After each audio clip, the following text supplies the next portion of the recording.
A night so still that even the stars seemed to hold their breath, and in that stillness a single word tore the veil of silence. Read. Not from a human tongue, not from the pages of any library, but a command carried across the unseen by the angel Jibril to a heart prepared by solitude and sincerity. In the cave of Hira, where a man had climbed away from the noise of markets and the cruelty of custom to search for what was pure, the first spark of guidance touched earth.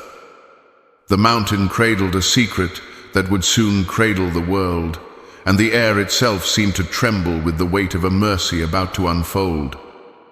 From which country are you watching this video? Subscribe to this channel if you love Islam.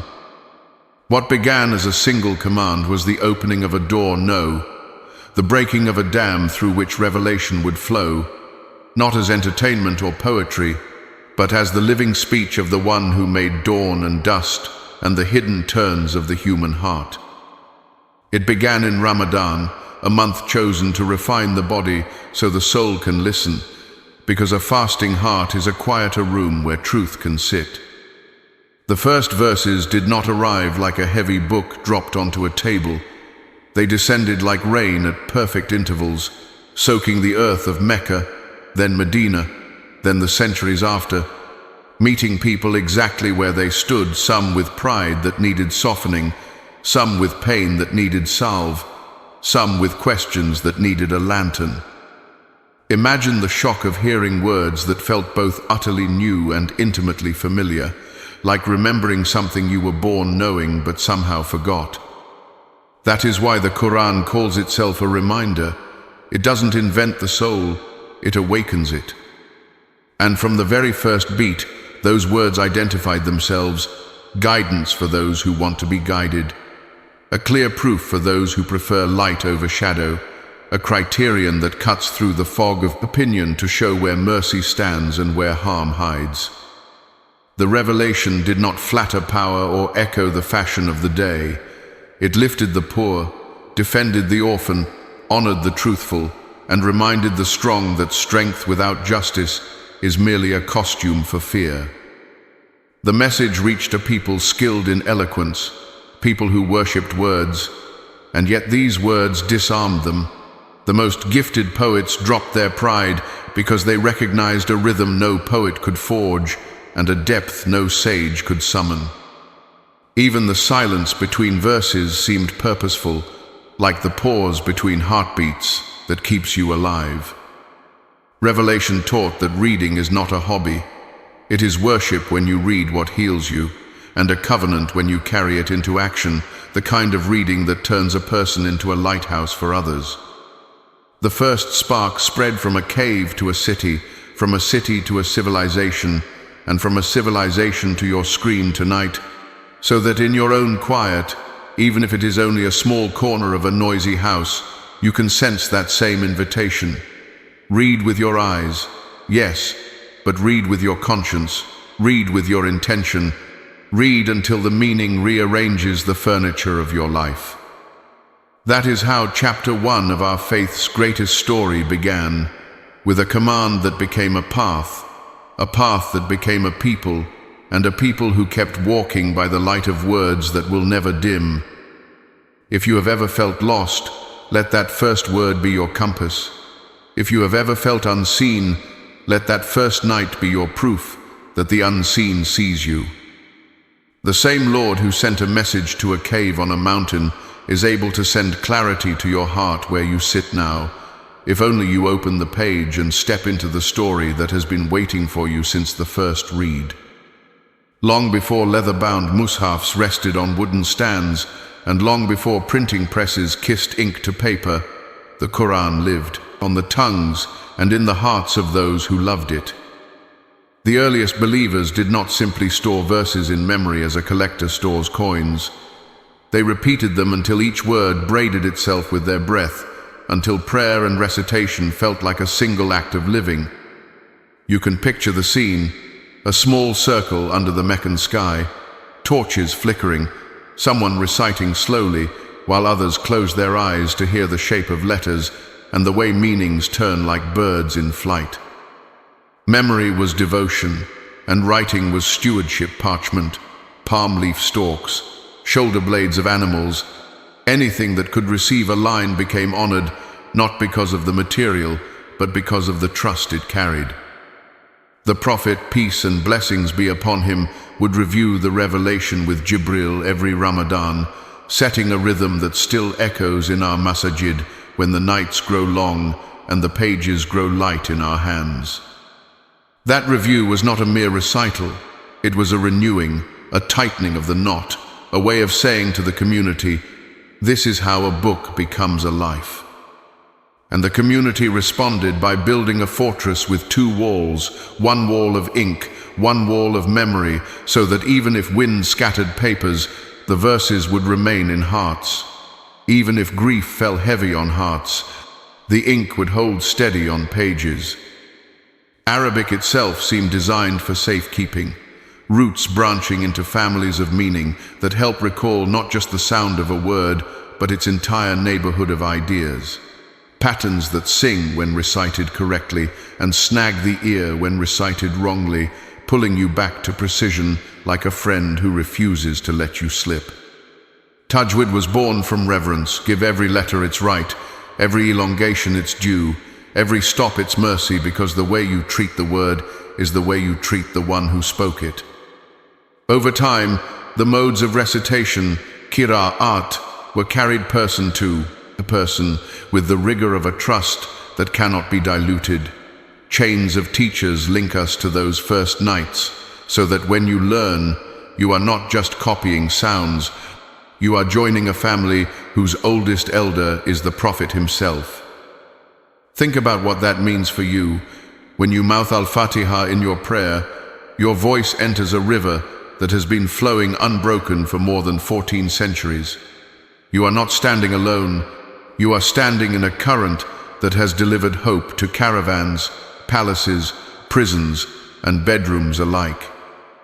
The discipline of dividing the Qur'an into juz, hizb, and ruku came later as a kindness to busy lives, but the heart of the practice never changed: consistent, gentle companionship.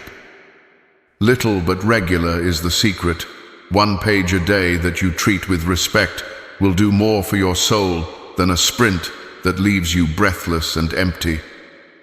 That is why so many who truly love the Quran build simple routines, recite before dawn to plant calm into the coming hours, review after Maghrib to harvest what the day tried to steal. Teach a child 1 verse and watch your own understanding mature in the mirror of their questions.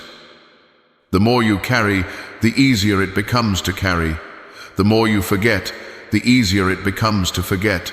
So guard your portion the way a gardener guards the first green shoot in spring. Even the act of writing your own notes on meanings, tracing a word's root, or copying a verse by hand can change how it lives in you. The hand learns, the eye learns, the tongue learns, and then, by God's permission, the heart begins to teach the rest of you how to live. And when a verse lands, you will know. It lands the way rain lands on dry soil, not with fireworks, but with the quiet promise that something living is about to push through. That is the companionship promised by this book. Not a thrill that fades, but a steadiness that stays water for the long road, light for the late hour. A song you never tire of because it keeps revealing new harmonies every time you listen with care. So let the tradition of hearts and ink become your tradition tonight.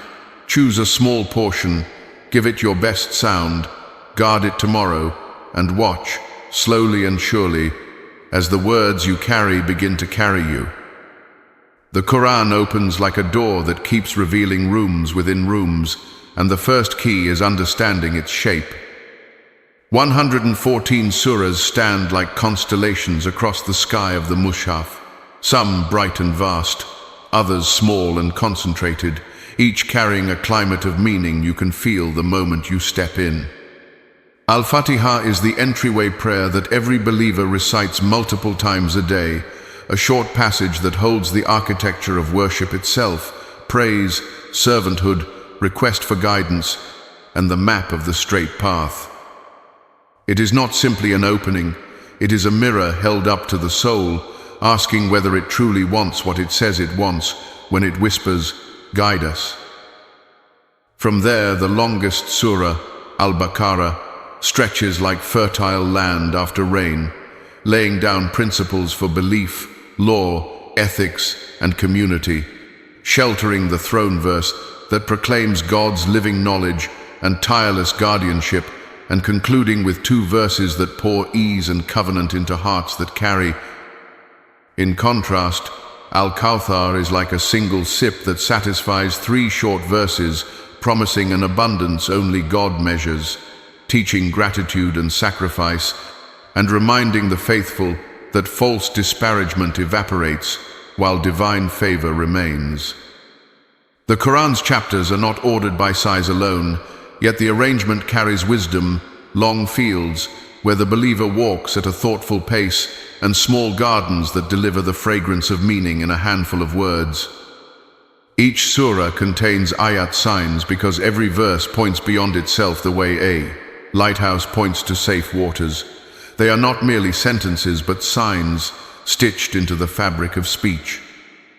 The Basmala, in the name of Allah, the most merciful, the especially merciful, stands at the threshold of nearly every surah, like a banner of gentleness that frames truth, so it lands softly even when it is firm.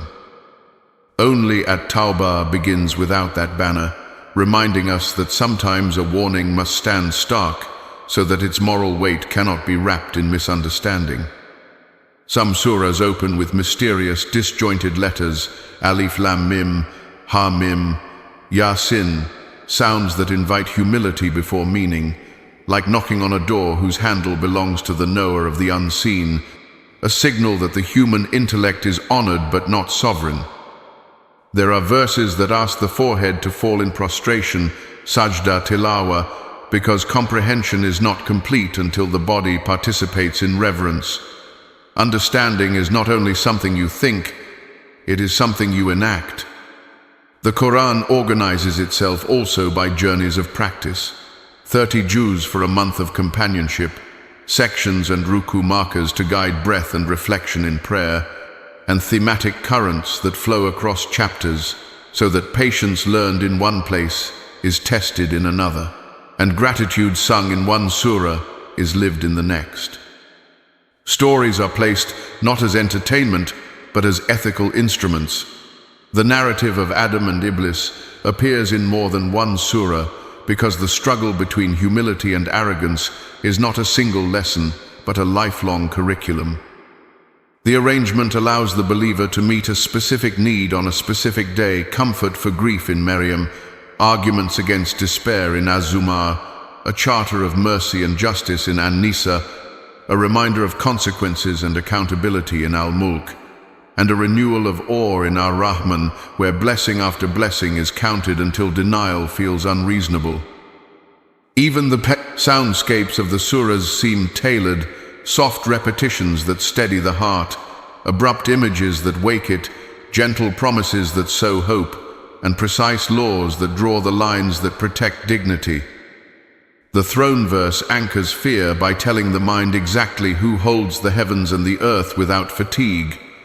The light verse sketches the parable of guidance as a lamp within glass, clarifying that faith is not a fog, but an illumination that grows brighter with purity. The longest verse in the book, about contracts and trust, establishes that spirituality without honesty in daily dealings is a shadow without a body. Words must become responsibility. And across the pages, the Quran keeps calling to the same center, pure monotheism, compassion carved into habit, justice braided with humility, so that regardless of where you open, you find your way back to the One. This structure is not random, it is a pedagogy. Long surahs cultivate stamina and breadth, short surahs sharpen focus, and together they alternate like day and night, each length teaching a different discipline of attention. The book trains you to move between grand principle and intimate conscience, between the governance of a community and the whisper of a single heart at dawn. When you begin to read with that awareness, surahs stop being long or short and become precise doses, each one measured to heal a particular wound or grow a particular strength, which is why a child may be steadied by Al-Ikhlas, while a merchant is corrected by the verse on weighing fairly, and a leader is guided by the story of Dhul Qarnayn's service. The book's inner design even guides memory itself. Themes recur with variation so that memorization is reinforced by meaning, justice, gratitude, patience, truthfulness, modesty, reliance, repentance, each theme a thread that reappears to stitch a tighter fabric of character. 2. Understand the Qur'an's structure is to realize that you were never meant to sprint through it once and stop. You were meant to circle back, to spiral deeper, to find that the same surah you recited last year now speaks to a different season of your life, because your heart has new weather. In that way, the Qur'an is not a bookshelf of separate documents, but a living city of meaning where avenues intersect, courtyards open to the sky, and every return reveals a neighbor you had not noticed. Let its surahs be your streets and its ayat your lamps, and your nights will not be dark again. Understanding where a verse first touched earth changes how it touches you.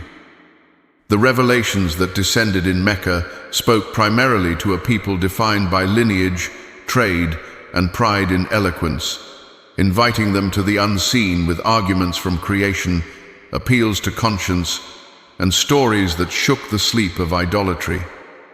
These Meccan verses carry the electricity of first contact, bold declarations of God's oneness, portraits of the day of judgment that make the heart straighten its posture, oaths by the dawn and the night, and the galloping chargers that turn the natural world into a classroom.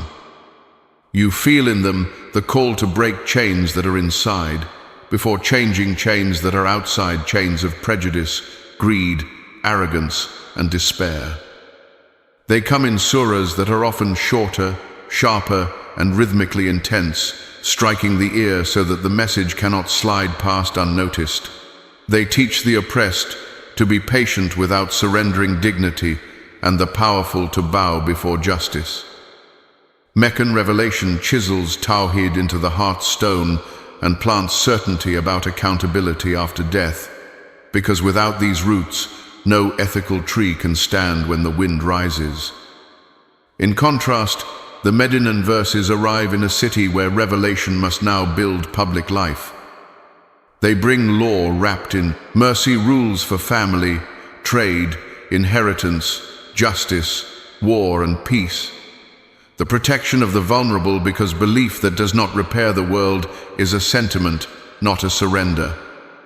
The tone expands, the canvas widens, and community becomes a vessel for compassion, with treaties to honor, hypocrites to unmask, and neighbors of different faiths to live alongside with fairness.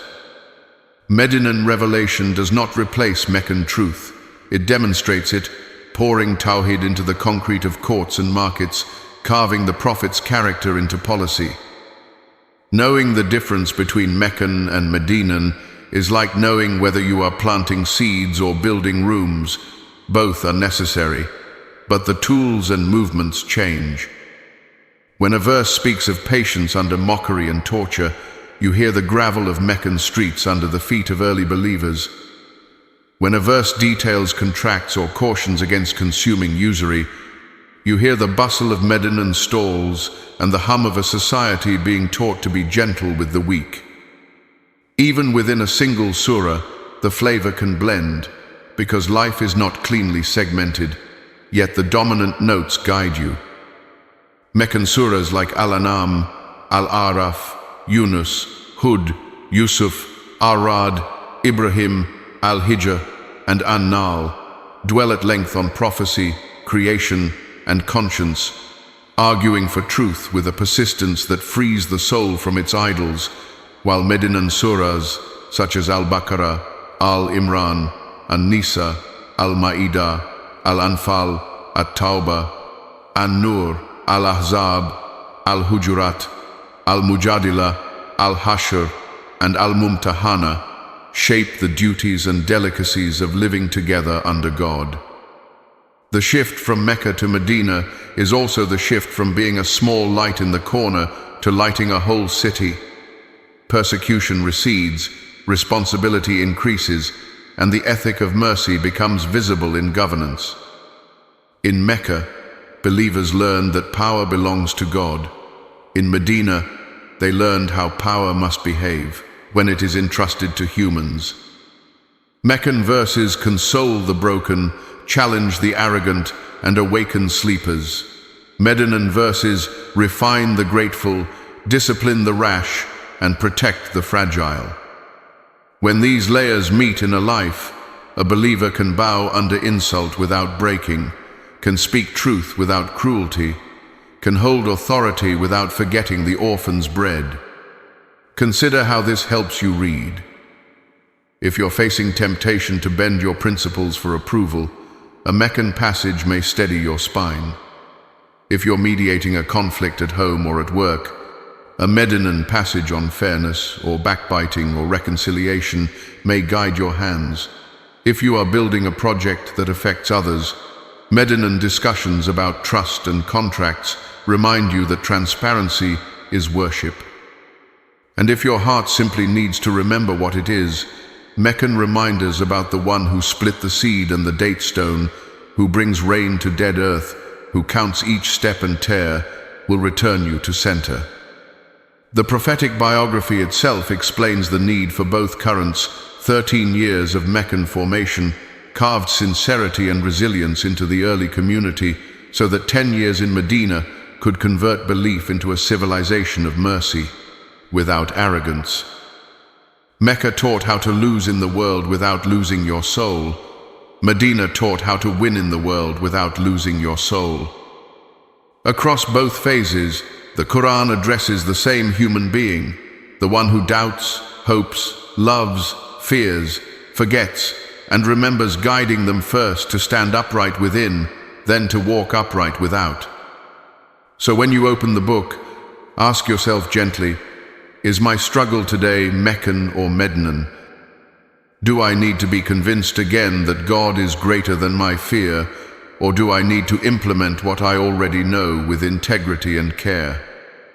Read accordingly, and you will find that every page knows your season, because the one who spoke it knows you. Every beautiful name that the Quran carries is not merely a title, but a doorway into how it wants to live inside you. When it calls itself Al-Furqan, the criterion, it is telling you that confusion is not your destiny, because there exists a light that slices through fog and shows you where mercy stands and where harm hides.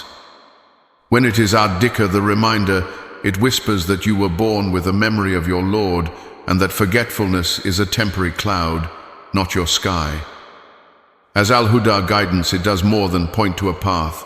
It keeps company with your steps, pausing when you pause, urging when you hesitate, steadying you when the ground beneath choices becomes slippery. As Ash-Shifa, healing, it meets wounds you have words for and wounds you don't, binding a conscience frayed by regret, cooling a mind overheated by fear, and mending relationships with verses that teach patience, justice, apology, and return. As Kitabun Aziz, an unassailable book, it stands beyond the reach of corruption, guarded in hearts, guarded in script, guarded by a promise that no falsehood draws near from before it or behind it. It is also An-Nur, light, because it does for the soul what morning does for the horizon, a slow unveiling that makes familiar shapes visible and new possibilities imaginable. It is Al-Bayan, clear explanation, because it does not bury truth in riddles. It explains, reasons, argues, and persuades, inviting the listener to agree freely rather than submit confusedly. It is Al-Mubin, manifest, because it reveals, not conceals. And when you bring to it an honest question, it returns an honest answer, even if that answer asks you to change. It is Al-Hakim, perfectly wise, so that each instruction carries the balance of justice and mercy, the timing of a skilled physician who knows when to soothe and when to stitch. It is Al-Majid glorious, so that awe is not an accident of eloquence, but the natural human reaction to hearing creation and conscience summoned as witnesses by the one who made them both. It is at Tanzil, that which was sent down, so your heart can trust that guidance is not a human invention, climbing up to God, but a gift descending from God to humanity. It is Al-Bushra, good news, because even its warnings are lights along a road, and its promises are provisions for travelers who are tired of walking in circles. These names are not museum plaques, they are medicine labels for specific pains of the age. When cynicism numbs your ability to hope, reach for Al-Bushra. When decisions blur into noise, sit with Al-Furqan. When anxiety ties your chest, breathe with Ash-Shifa. When you feel unanchored in a world of opinions, seek Al-Huda and watch how principles rearrange your weak, small choices into a meaningful pattern. The Quran also names itself dhikr for another reason. To be remembered is to be present, and to remember is to make space. Each recitation opens a room inside you where better choices become easier because they now have furniture to sit on. And when the book is called Nur, it teaches you that light does not fight darkness by wrestling it. Light out-exists it by shining. Let the names be your switches. On days when your faith is sore from too much arguing, choose Al-Hakim and read with the intention to trust divine expertise. On nights when loneliness says you are unseen, choose Ad-Dhikr and remember that to be remembered by God is to be held. The more you learn its names, the more you learn your own needs, and the more precisely you will drink from the verses that quench. These names also signal posture. If it is Furqan, approach with willingness to be corrected. If it is Shifa, approach with the humility of a patient, not the arrogance of a critic. If it is Huda, arrive as a traveler ready to follow signs rather than argue with them. And when it declares itself Aziz, arrive with respect that protects you from treating sacred words as raw material for ego projects. This naming is itself mercy, because it prevents the common mistake of using one verse to ignore another, or using a legal passage to silence a moral one, or using a moral passage to dismiss a legal one. The names harmonize the book into a single character, truthful, gentle, firm, luminous, so that the reader grows into harmony as well. Think of how life changes when a person keeps two names at the front of their day. Furqan in the morning to choose clearly, Shifa at night to heal kindly. That person will spend the afternoon differently and speak in the evening differently, and those small differences compounded across months become guidance turned into a biography. The Quran's names also educate the emotions. Fear is trimmed to its proper size by Aziz, hope is inflated to its rightful scope by Bushra, curiosity is given a ladder by Bayan, and humility is given a home by Hakim. When these emotional truths settle, you find yourself less reactive and more responsive, less obsessed with winning an argument and more committed to winning a heart, including your own. And in this way, the names of the Quran act like milestones on a pilgrimage that ends where it begins, in the recognition that the one who named the book is the one who named you servant, and that both names liberate rather than confine. The Quran's language is not merely beautiful, it is purposeful beauty form in the service of truth, music harnessed to meaning, architecture designed for traffic, not display. When scholars speak of ijaz, the inimitability of the Quran, they are not pointing to a single trick, but to an orchestra of devices that no human composition has ever assembled with this balance and power. Start with the Arabic root system, where 3 letters often seed a garden of related meanings, allowing a verse to whisper connections even as it speaks plainly. A single root can appear as noun, verb, adjective, and pattern, weaving a semantic web that holds together themes like truth and falsehood, patience and haste, guidance and wandering. This is why the Qur'an teaches beyond translation. Translation carries the water of meaning, but the well of resonance sits in the etymological earth. Then consider its ring compositions, where beginnings and endings mirror one another, so that a surah can be read like a circle, opening ideas return as closing confirmations. Inner panels pair like wings, and a central pivot carries the heart of the message. Such symmetry trains attention, helping the listener store meaning not as a list, but as a structure, which is how memory prefers to keep precious things.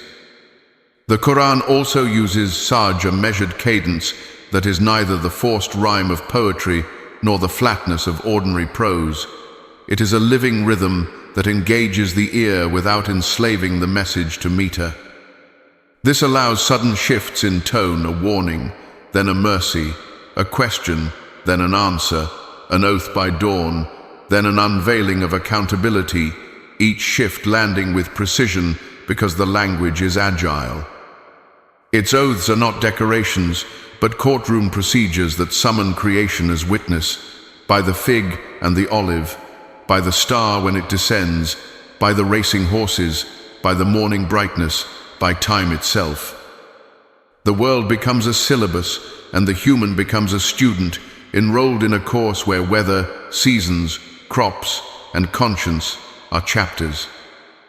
The Qur'an speaks in images that can be seen by villagers and philosophers alike, hearts that rust and need polishing, a good word like a tree whose roots are firm and branches reach the sky, the rain that revives a dead land the way guidance revives a tired soul.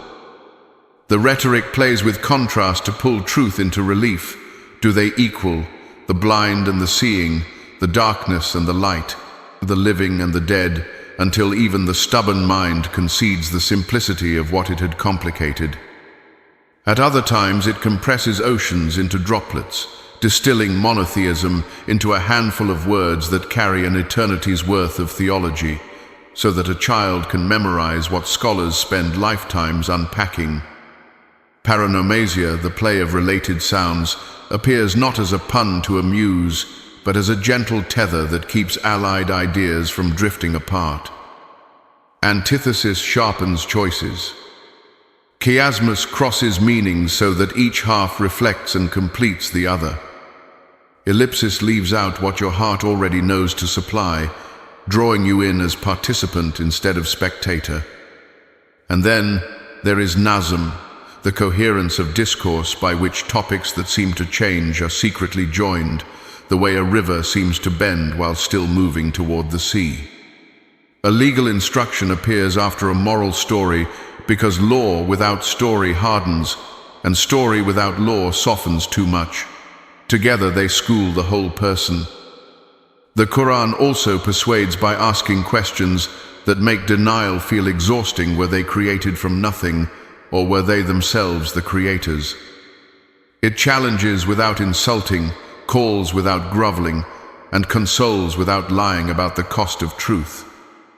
The miracle includes how the same verse speaks across times and places. To a trader in a market, it sounds like ethics. To a parent at bedtime, it sounds like mercy. To a leader facing temptation, it sounds like accountability.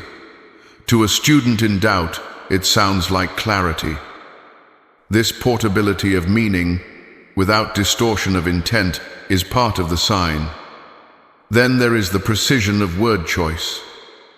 When the Qur'an describes knowledge, it grades it knowledge from God, knowledge by inference, knowledge guessed at, so that arrogance has nowhere to hide.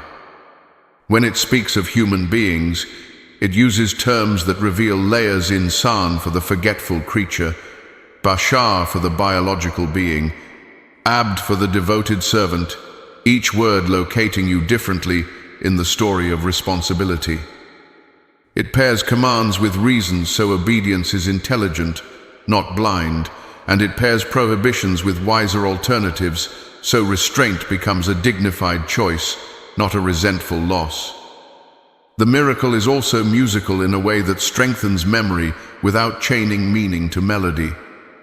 Recitation reveals how elongated vowels, glottal stops, and soft merges create waves that carry concepts farther into the heart. Tajweed is not ornament, it is ethics. Giving every letter its right is training for giving every person their right.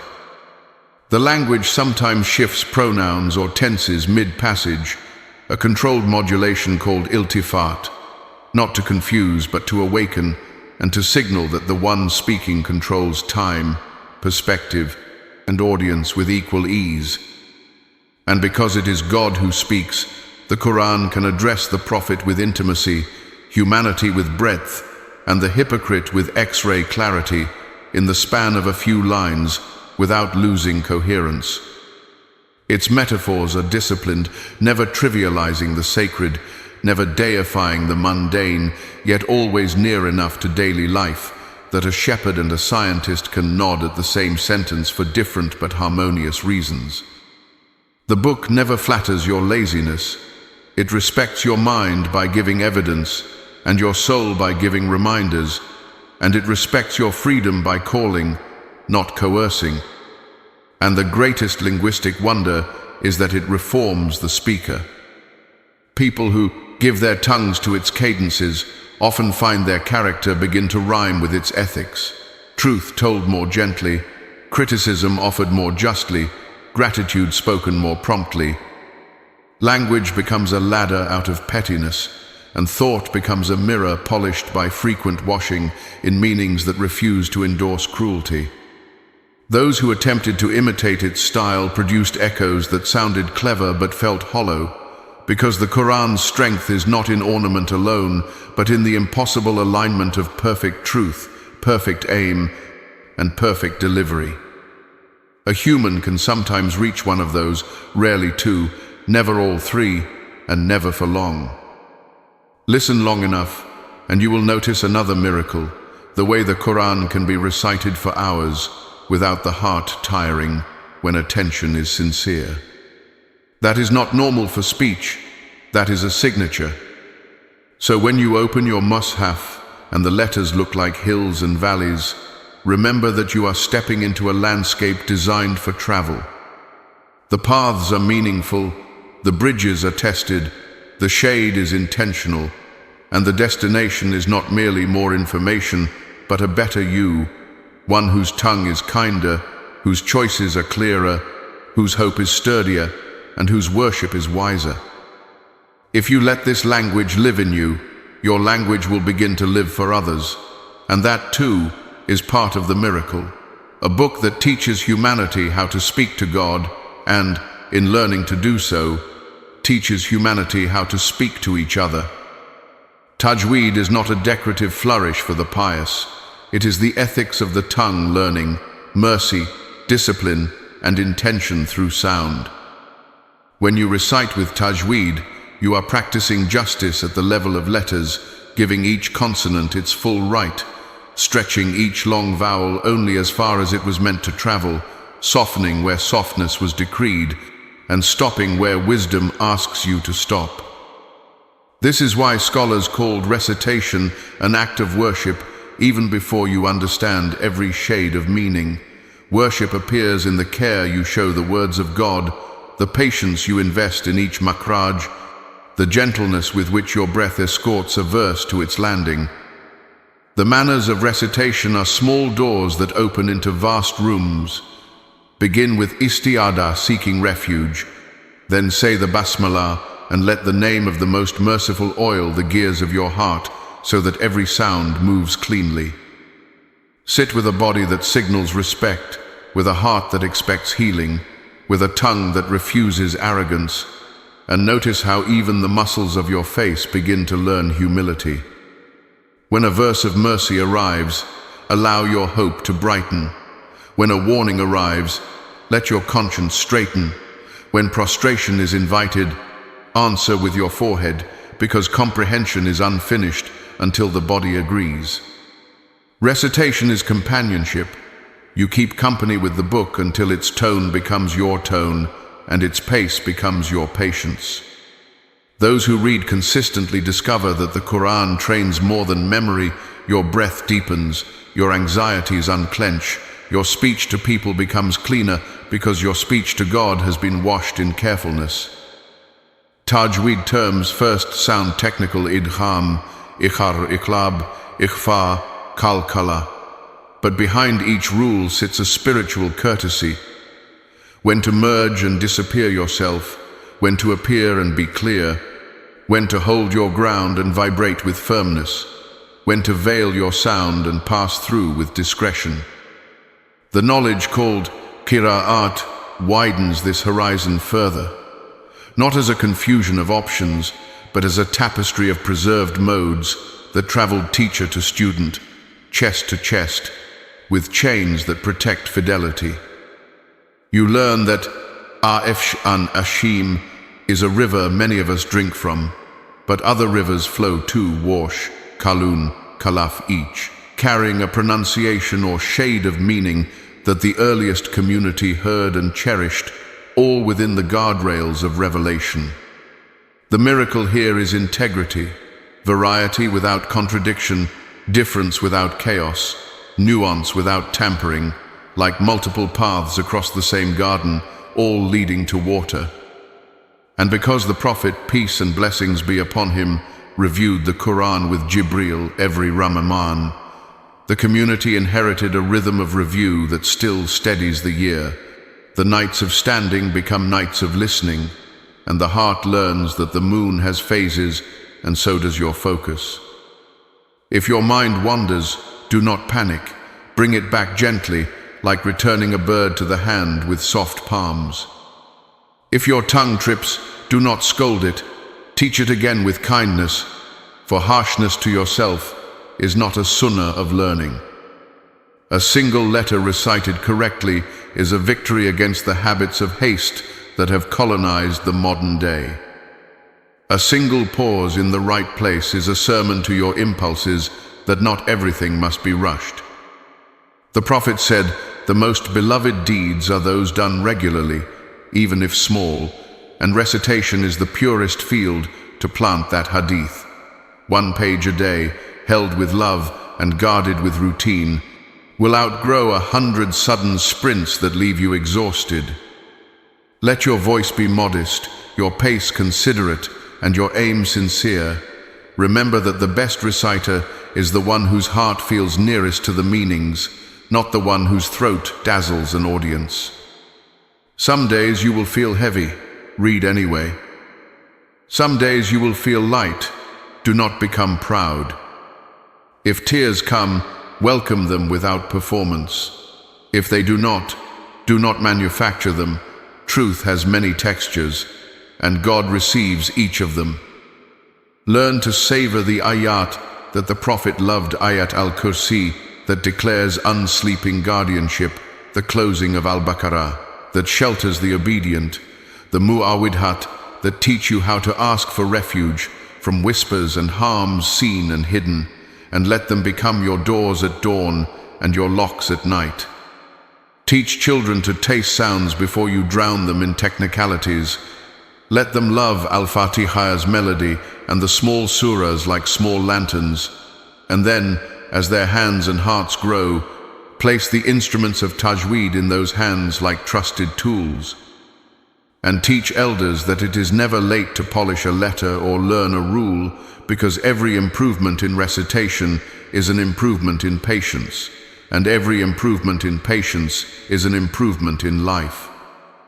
Those who fear the complexity of rules can begin with adab, purity, direction, presence, sincerity, gentle voice, attentive ears, and a tongue that refuses to recite while backbiting or lying the rest of the day. To read the Qur'an with a tongue that harms people is to draw water with a hand that pokes holes in your own bucket. Fix the hand and watch the bucket hold more. To the tired heart that says, "I cannot memorize," the Qur'an answers, "Then memorize the routine that brings us together, for companionship is superior to a scoreboard." To the anxious heart that says, "I forget quickly," the Qur'an answers, "So review gently and often, for forgetting is the nature of humans and reviewing is the art of lovers. And to the proud heart that says, I recite beautifully, the Qur'an whispers, beautify your character to match, for a polished voice without a polished conscience is like a lamp with no oil.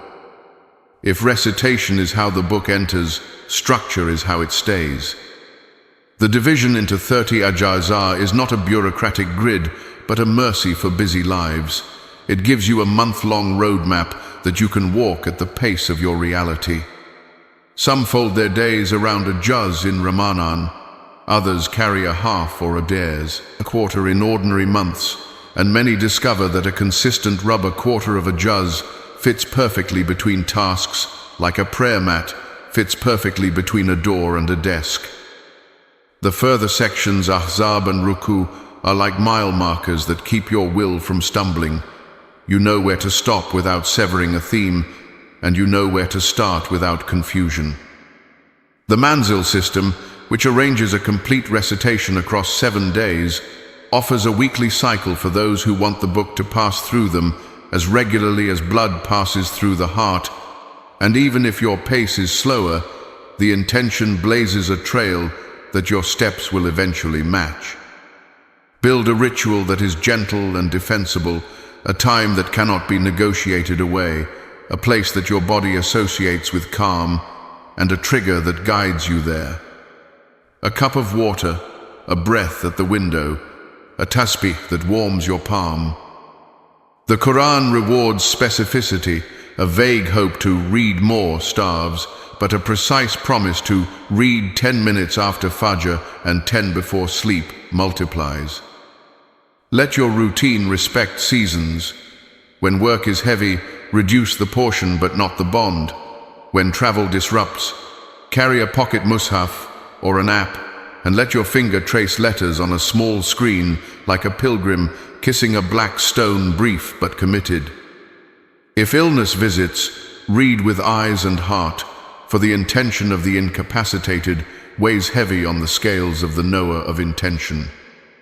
If joy visits, bring the book into your gratitude and let families hear a page before meals or after news, teaching the home that celebration without remembrance is a sweetness that tires the tongue. Many find it helpful to assign themes to days, mercy passages on Mondays to soften the week's start, justice passages on Wednesdays to recalibrate in the middle, gratitude passages on Fridays to season the heart for Jumu'ah, repentance passages on Sundays to launder the soul before Monday's dust returns. Others walk straight through from Al-Fatiha to An-Nas and then begin again, discovering that the second lap is not the first because their life is not the same life. Combine reading with a whisper of tadabbur, ask one sincere question of the page, carry one answer into the day, and return at night to see what changed because of it. Write a line in a small notebook. Today the verse asked me to be fair even in dislike, and then watch your tongue in a difficult conversation. Today the verse taught me that ease walks with hardship, and then look for the twin when trouble knocks. The Quran becomes heavy in your life when it becomes woven with actions, and structure is the loom where that weaving happens. Memorization is a garden best watered daily. Choose a patch small enough to finish while interest still tastes sweet. Repeat it until the syllables feel native. Pray with it that very day so the body prints it deeper, and the next dawn review before adding new sprouts.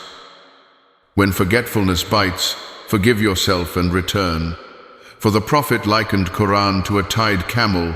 Neglect loosens the knot, and the camel wanders. Gentle, constant knots are the art.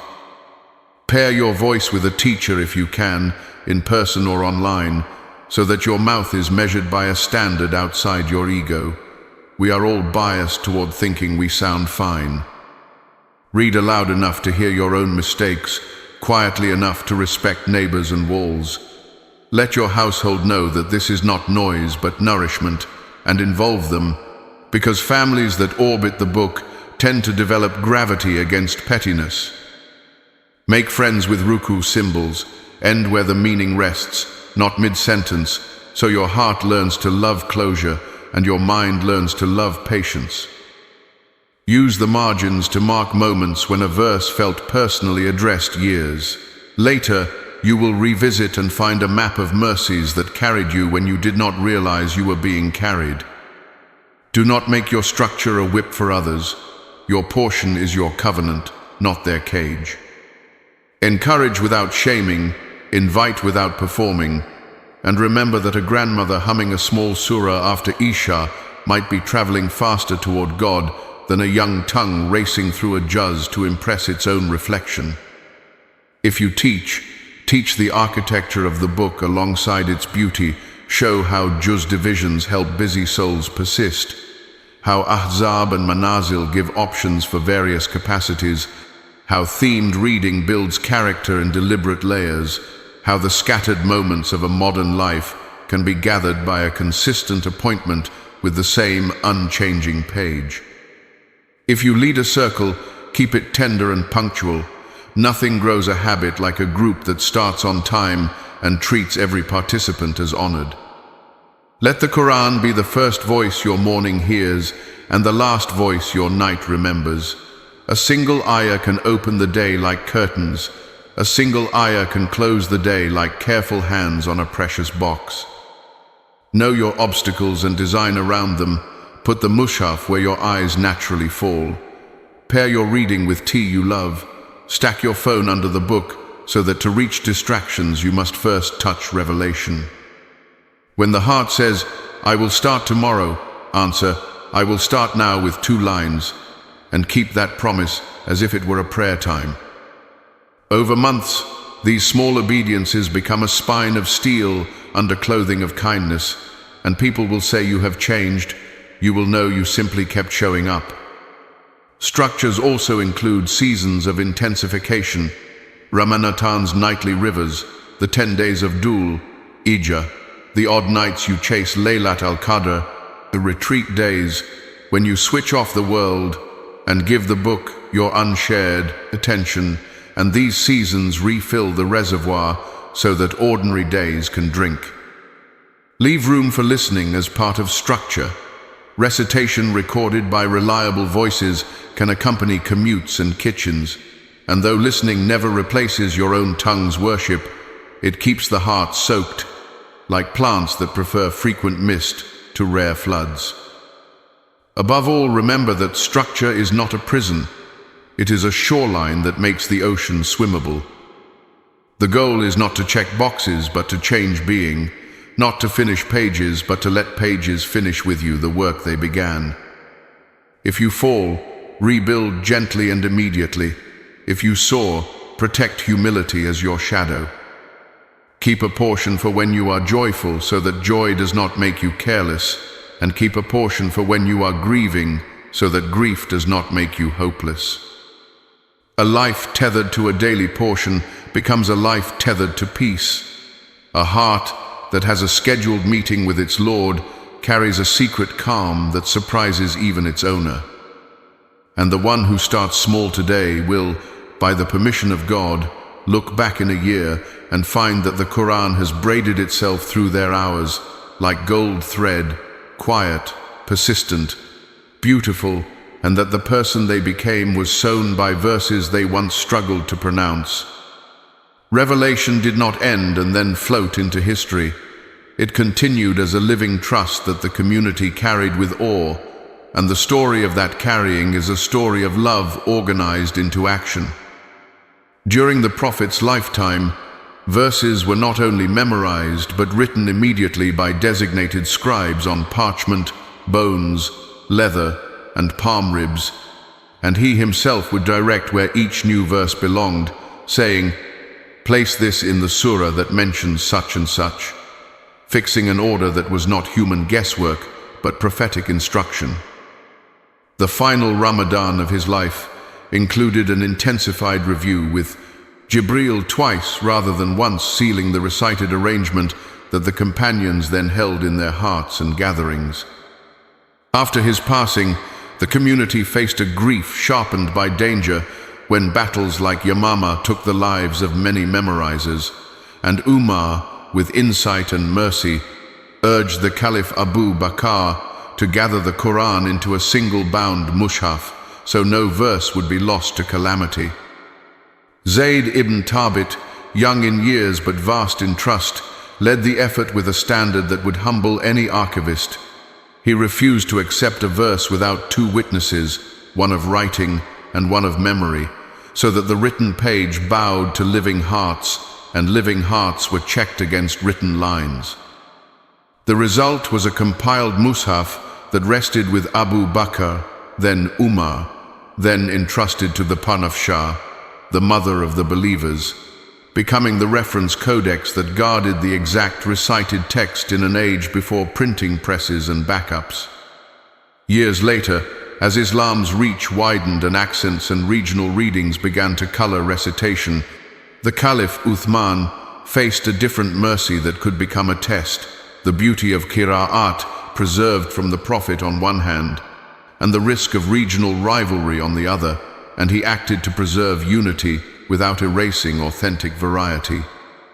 He requested Afshah's Codex, convened a committee again led by Zayd with companions from Quraysh, and produced standardized copies written in the consonantal rasm that encompassed the accepted readings, then sent those copies to the major cities, Kufa, Basra, Damascus, Mecca, Medina, and ordered that personal parchments be checked against them so the Ummah would read from one agreed line of preservation. This was not the invention of a new Qur'an, but the distribution of the known Qur'an, the recited Qur'an, in a form that would outlast dialects and distance, and the community recognized the wisdom by closing ranks around those copies as Mushaf al-Imam. Later, as non-Arab populations embraced Islam and Arabic itself evolved in its written conventions, scholars introduced dots to distinguish look-alike letters and vowel marks to guide pronunciation, a service associated in its early steps with Abu al-Aswad ad-Duali and refined by generations, so that the page would teach what the teacher teaches, even to a learner far away. None of these markings invented words. They clarified them, the way road signs clarify a path that already exists, and the Ummah's care over centuries became a mountain of consensus that ordinary believers could lean against without fear. Chains of transmission, ijazat, formed from teacher to student, each signature a promise that every sound had been weighed and measured, and circles of reciters recited to completion before a guide who corrected a slip before it could become a habit, building a culture where humility protected precision. The multiplicity of canonical readings remained a sign of mercy, different legitimate ways to pronounce that the Prophet himself approved across circumstances, widening meaning without breaking meaning, like windows opening on the same garden to let in different breezes of nuance. The page you hold today is a descendant of that labor, its lines the rasm of the Uthmani tradition, its vowels the care of grammarians, its pause marks the wisdom of recitation science, all of it gathered so that a child with a mushaf and a teacher can stand in the same river as a shepherd in early Medina. This history teaches more than dates, it teaches manners. It teaches that preservation loves redundancy by memory and ink, by private devotion and public consensus, by the heart's river and the page's rock. It teaches that unity does not fear scholarly nuance, but refuses ego-driven fragmentation, and that leaders serve revelation best when they protect the weak from confusion and the strong from arrogance. It teaches that the Qur'an is a trust that passes through hands but belongs to none of them, and that every generation is summoned to be worthy couriers rather than clever editors. It even teaches how to face modern doubts with calm.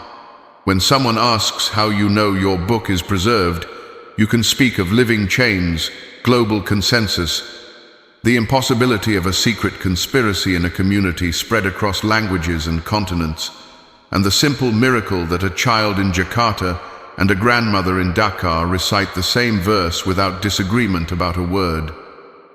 The Quran survived deserts, kings, migrations, and revolutions not because of chance, but because of a promise. Indeed, it is we who sent down the reminder, and indeed, we will guard it. And the human story you just heard is the form that promise took in time. When you open your copy, you are not merely reading a text. You are joining a relay race whose baton never dropped, and your careful recitation, your respectful handling, your commitment to teach even one verse correctly is your turn to grip that baton with love. Let the story of compilation make you gentle with disagreements that fall within the circle of legitimacy and firm against deviations that turn the circle into a fracture, and carry yourself with the dignity of someone entrusted by history to carry words that carried history. The Quran is not a book you visit. It is a book that moves in with you, and nowhere is its residency more intimate than in prayer and the weave of daily choices that make a life. Every unit of Salah stands upon Al-Fatiha, a chapter so essential that prayer without it feels like a body without breath. And when you recite, "You alone we worship, and you alone we ask for help," you are renewing a contract that binds worship to reliance, humbling a heart that often tries to control what it must, in trust. The verses you choose after Al-Fatiha are not decorations. They are today's curriculum, and a person who selects passages on gratitude finds their complaints melt, while a person who chooses passages on justice discovers their pettiness shrinking under a wider sky. Bowing and prostration become the punctuation marks of meaning. Your spine bends under the weight of majesty in ruku, and your forehead meets the earth in sujud, when guidance penetrates enough to ask the whole body to agree. When prayers end, the book does not close. Its ethics spill out of the prayer rug and onto the street, and the same mouth that praised the Lord is now commanded to protect neighbors from its cruelty. Truthfulness in transactions becomes worship because the page you recited contains the longest verse, detailing trust and documentation, teaching you that spirituality without honesty is a shadow without a body. Mercy toward family becomes worship because the page calls to kindness with parents, justice between spouses, gentleness with children, and fairness in inheritance. Each verse a fence around dignity so that love survives routine and stress. Care for the vulnerable becomes worship because the page names the orphan, the traveler, the prisoner, the debtor, and the stranger, and asks the believer to become a shelter where their exposure ends, turning charity into architecture rather than a momentary sigh. The Quran even teaches you how to disagree. Do not let hatred of a people make you unjust. Speak with words better than the ones thrown at you. Avoid mockery and suspicion and backbiting, because communities rot from the tongue inward. And when you hear vulgarity masquerading as freedom, protect your ears by walking away without worshipping your anger.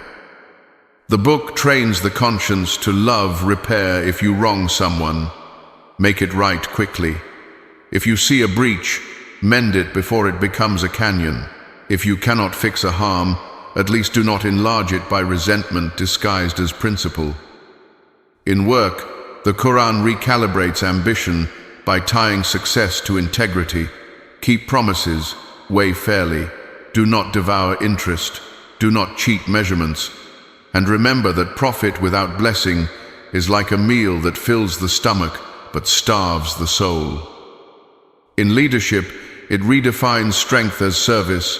Consult your people, fulfill trusts, refuse arrogance, and accept criticism that prevents you from injuring those you were meant to protect.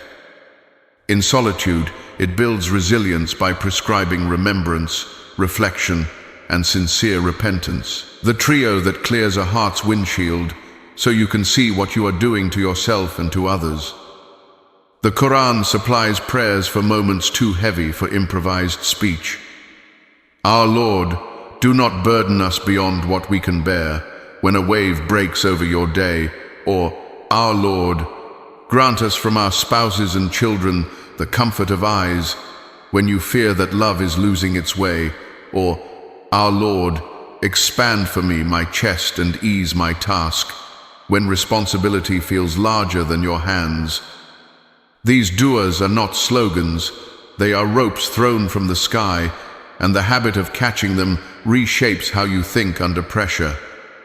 The rhythms of daily recitation become scaffolding for self-respect, morning verses that armor hope, evening verses that rinse fatigue, passages after Maghrib that gather the day's scattered pieces into gratitude, and a brief recitation before sleep that tells your fears that God is awake while you are not. The Sunnah meets the Qur'an here, turning instruction into imitation, politeness in greeting, cleanliness in body and space, generosity in hospitality, composure in anger, punctuality in worship, and optimism that refuses to be naive because it understands who controls outcomes. Families that weave Qur'an into routines do not become perfect, but they do become resilient. A child who hears a verse after dinner grows up knowing that food and meaning belong together, and an elder who hums a short surah at night reminds the house that comfort has a source beyond screens. Communities that embed Qur'an into conflict resolution discover that apologies become easier when everyone submits to a standard above ego. The verse is the referee, not the loudest voice, and dignity is protected for both the wounded and the wrongdoer. The book also teaches proportion, when to overlook and when to insist, when to forgive and when to set a boundary, when to be soft and when to be firm, because mercy without wisdom can enable harm, and firmness without mercy can become a second harm. It guides emotions into their healthy sizes, fear enough to prevent recklessness, hope enough to prevent despair, love enough to power sacrifice, and humility enough to make learning lifelong. It even teaches etiquette with itself. Approach with cleanliness if you can. Begin with seeking refuge and the basmalah. Recite with presence. Ponder for at least a few breaths what you have read. Act on at least one small thing the verse suggests today, and close with gratitude that you were allowed to stand before speech that angels carry. The more you let Qur'an define the small, the less the big will catch you unprepared. A person who learns to say a true sentence when it is costly will be ready to say a true sentence when it is dangerous, and a person who trains to give in secret when money is tight will be ready to give in public without theatrics when God lifts their means. In grief, the Qur'an dignifies tears and redirects them toward patience that trusts reward. In joy, it cools excitement with remembrance, so blessings do not become idols. In confusion, it distinguishes conscience from impulse by reminding you that what God loves does not require you to betray someone else's rights.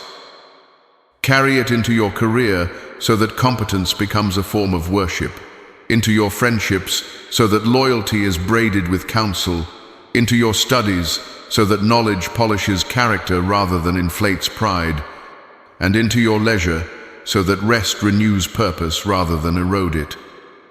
If you feel far, do not dramatize distance. Open to a single page and let a single command shape a single hour, then repeat tomorrow and let the compound interest of obedience surprise you. If you feel close, protect closeness with gratitude and service, for nothing spoils a blessing faster than attributing it to your brilliance rather than to mercy that chose you. And remember that every recitation you offer in prayer sends roots into your day, your business emails, your road temper, your appetite, your laughter, until the tree of worship bears fruit the world can eat. And God writes in your ledger not only verses recited, but harms prevented and comforts delivered by a heart that learned its manners from the book. Adam's story does not begin with shame, but with honor, and that changes how the fall feels and how the return works. He was taught the names of things, entrusted with representation, and placed in a garden where obedience was simple and clarity was bright. yet even there the whisper threaded doubt through ease. When Adam slipped, the Qur'an does not fixate on blame, it spotlights the door that opened when he turned back. Our Lord, we have wronged ourselves. If you do not forgive us and have mercy upon us, we will surely be among the losers. This one prayer taught humanity that repentance is not a season, it is an address you can always return to, a key that still fits even after you swear you will never misplace it again.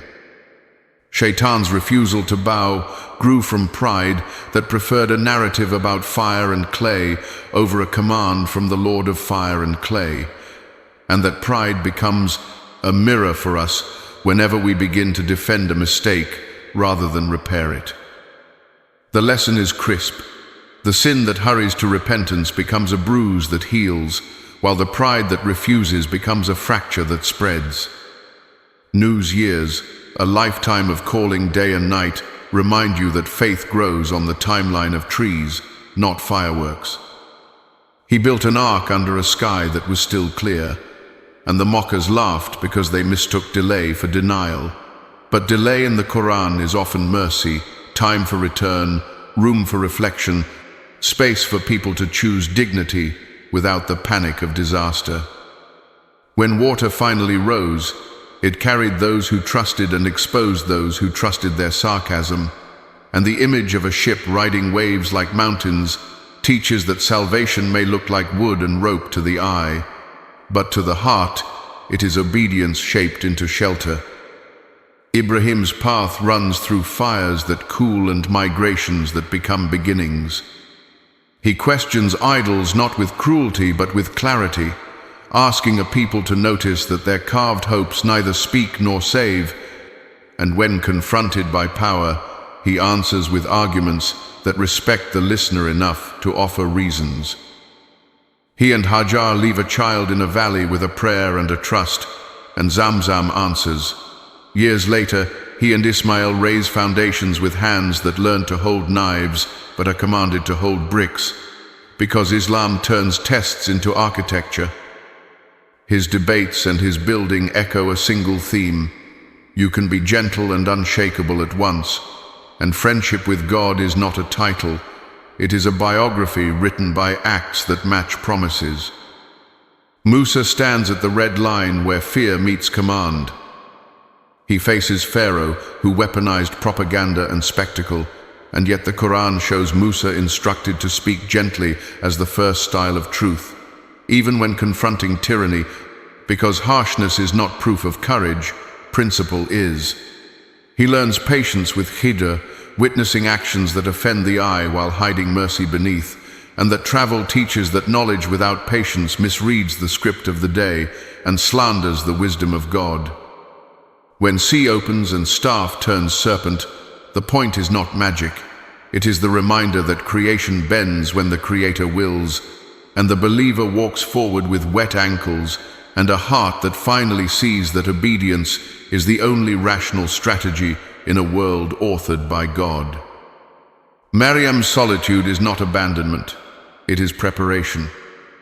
Provision arrives from the unseen, and accusation arrives from the seen, but the infant answers her accusers with speech granted by the one who grants tongues, and her story becomes a refuge for anyone who has told the truth and been met with suspicion. Yusuf's saga is the school of delayed justice betrayed by brothers, confined after refusing sin, forgotten by those freed, then raised by God through a dream he never stopped honoring. When power finally rests in his hand, he chooses forgiveness and the reunion of family over revenge, teaching that the sweetness of closure is greater than the salt of payback. Sulaiman asks for a kingdom none after him will have, but pairs it with gratitude and service. Dawood prays in the night and judges in the day. Ayub loses and loses and loses, until patience becomes a garment that no blade can cut, and then God returns with a kindness that shows wounds can become windows. The Quran stories are not there to entertain boredom, they are there to calibrate the heart's compass. In them the oppressed learn dignity without bitterness, The powerful learn humility without theatrics, and ordinary people learn that small, honest choices thread a path through storms. Even the nation of Yunus, who were spared after he left them in anger, reveal a rare mercy. Collective repentance can intercept collective or ruin, so do not underestimate what communal humility can do in the face of communal error. And when you meet Dhul Qarnayn, you meet strength that asks, "How can I help?" and uses walls not to imprison the innocent, but to protect them. A portrait of leadership that spends its glory plugging the holes where harm leaks in. Let these stories judge your days. When you are tempted to deny an error because apology is embarrassing, remember Adam. When persistence feels pointless, remember Nuh. When a test looks like a knife, remember Ibrahim. When rage asks to be your method, remember Musa's gentleness. When slander scorches, remember Maryam's answer from God. When time seems unfair, remember Yusuf's ark. When pain lingers, remember Ayub's patience. When power arrives, remember Sulaiman's gratitude. When cities need protection, remember Dhul Qarnayn's service. The Quran tells stories to sculpt reflexes, so that righteousness becomes quicker than regret. And every time you revisit them, you do not meet new stories, you meet a new you, and the old story teaches the new you again with unexhausted wisdom. There are verses the Ummah has learned to carry, like keys on a ring, verses that fit the locks of fear, grief, confusion, hazard, and daily wear. Ayat al-Kursi is the declaration of the living, the ever-existing, the one whom neither slumber nor sleep overtakes, whose ownership needs no notary, and whose preservation of the heavens and the earth does not strain him.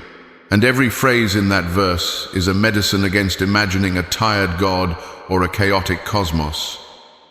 When you read it after prayers or before sleep, you are not reciting a charm, you are renewing a worldview in which the one guarding you does not blink.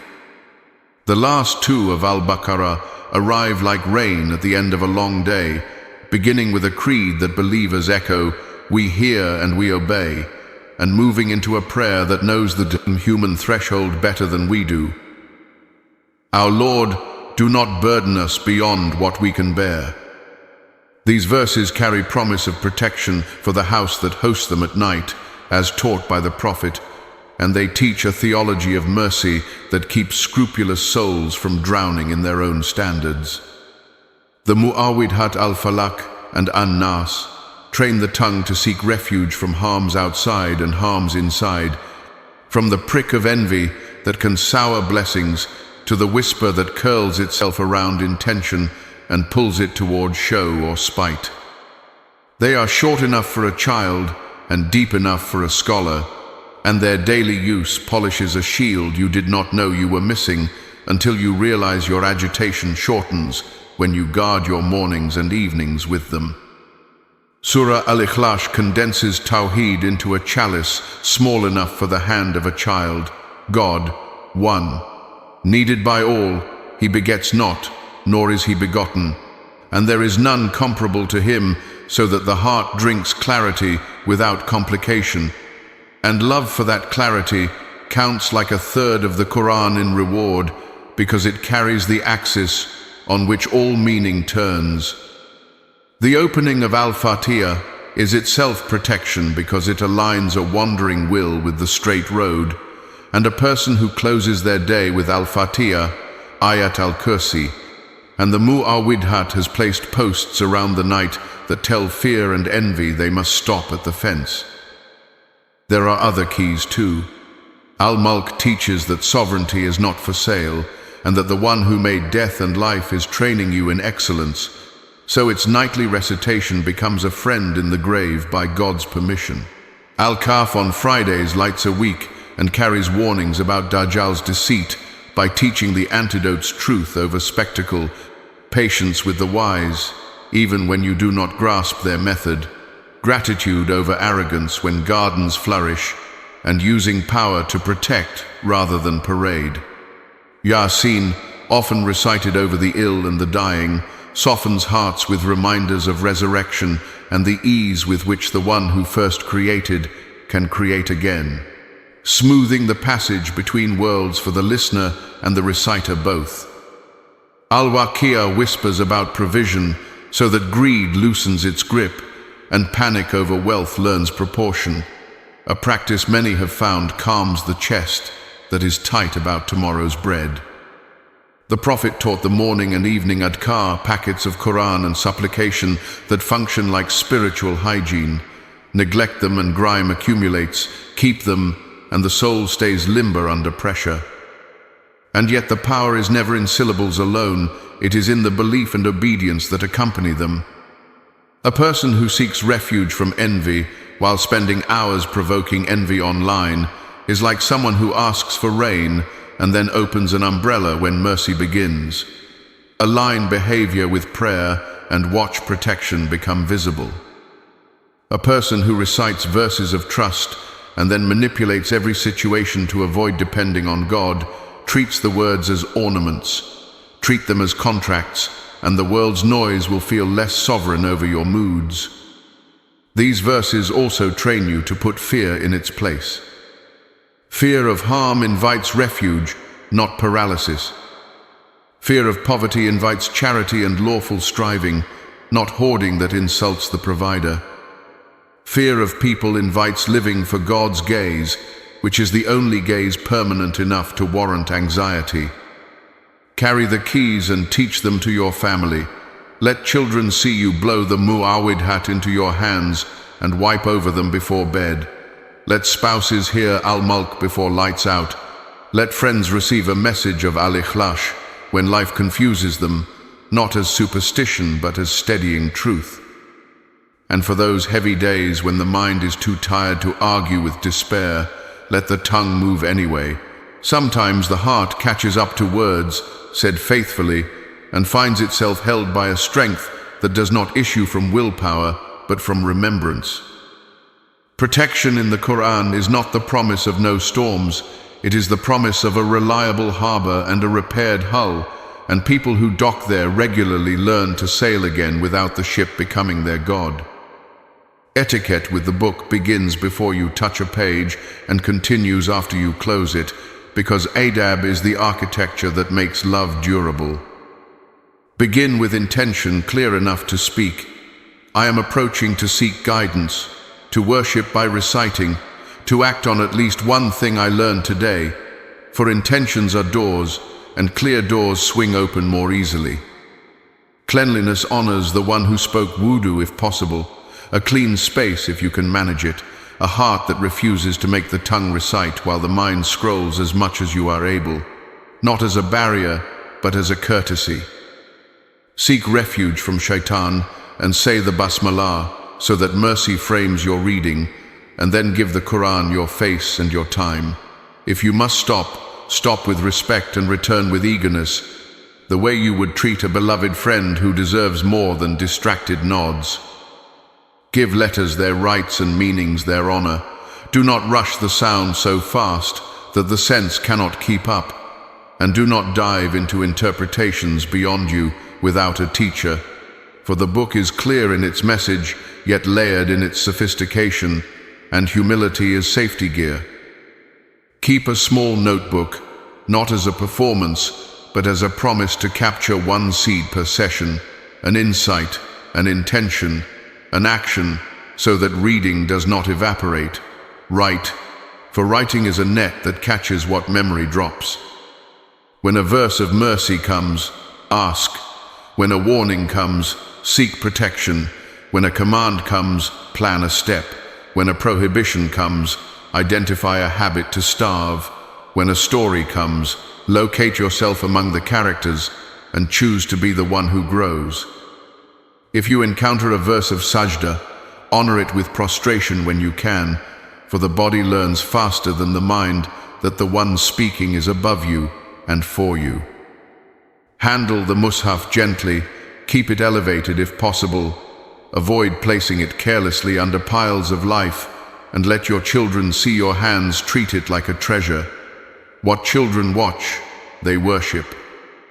Do not weaponize verses against those you wish to defeat in arguments. Let the first target of correction be your own ego, and you will find your counsel gains a fragrance that makes it easier for others to inhale. If you memorize, preserve with review, and recite in prayer so that what you carry does not sit idle. The Prophet likened Qur'an to a tied camel. Review is the rope, negligence the loosened knot. Attend gatherings of recitation and explanation when you can, and arrive on time. Collective adab trains personal adab, and communities that keep the book dear become communities that keep people safe. Ask your questions respectfully and accept "I do not know" from teachers as a sign of their fear of God, not their lack of intelligence. A scholar who refuses to guess is a scholar who will not gamble with your afterlife. If a recitation corrects you, thank the one who corrected.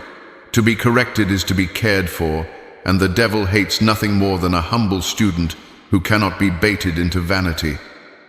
Teach what you learn without turning your home into a podium.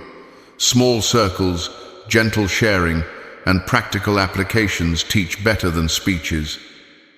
Let the Qur'an regulate your tongue between readings. Refuse backbiting, sarcasm that wounds, false witness disguised as humor, and the habit of exaggeration that erodes trust, because a tongue that injures all day cannot expect to taste sweetness at night.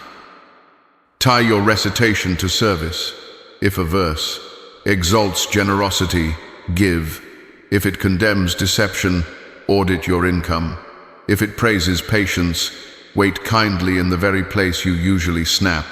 If it commands justice, apologize to the person you wronged rather than drafting excuses. Protect your sincerity by hiding some worship. Let a portion of your reading be unknown to anyone but your Lord, so that your heart has a private garden no passerby can trample. And protect your perseverance by making a public commitment to a small circle, family, friends, a class, so that love and accountability help you on days your will is thin. Do not turn etiquette into elitism. The book came for shepherds and sultans alike, and the most honored reader is the most obedient, not the most ornate. If you break a routine, restart without drama. Guilt that keeps you away is a trick, while regret that brings you closer is a gift.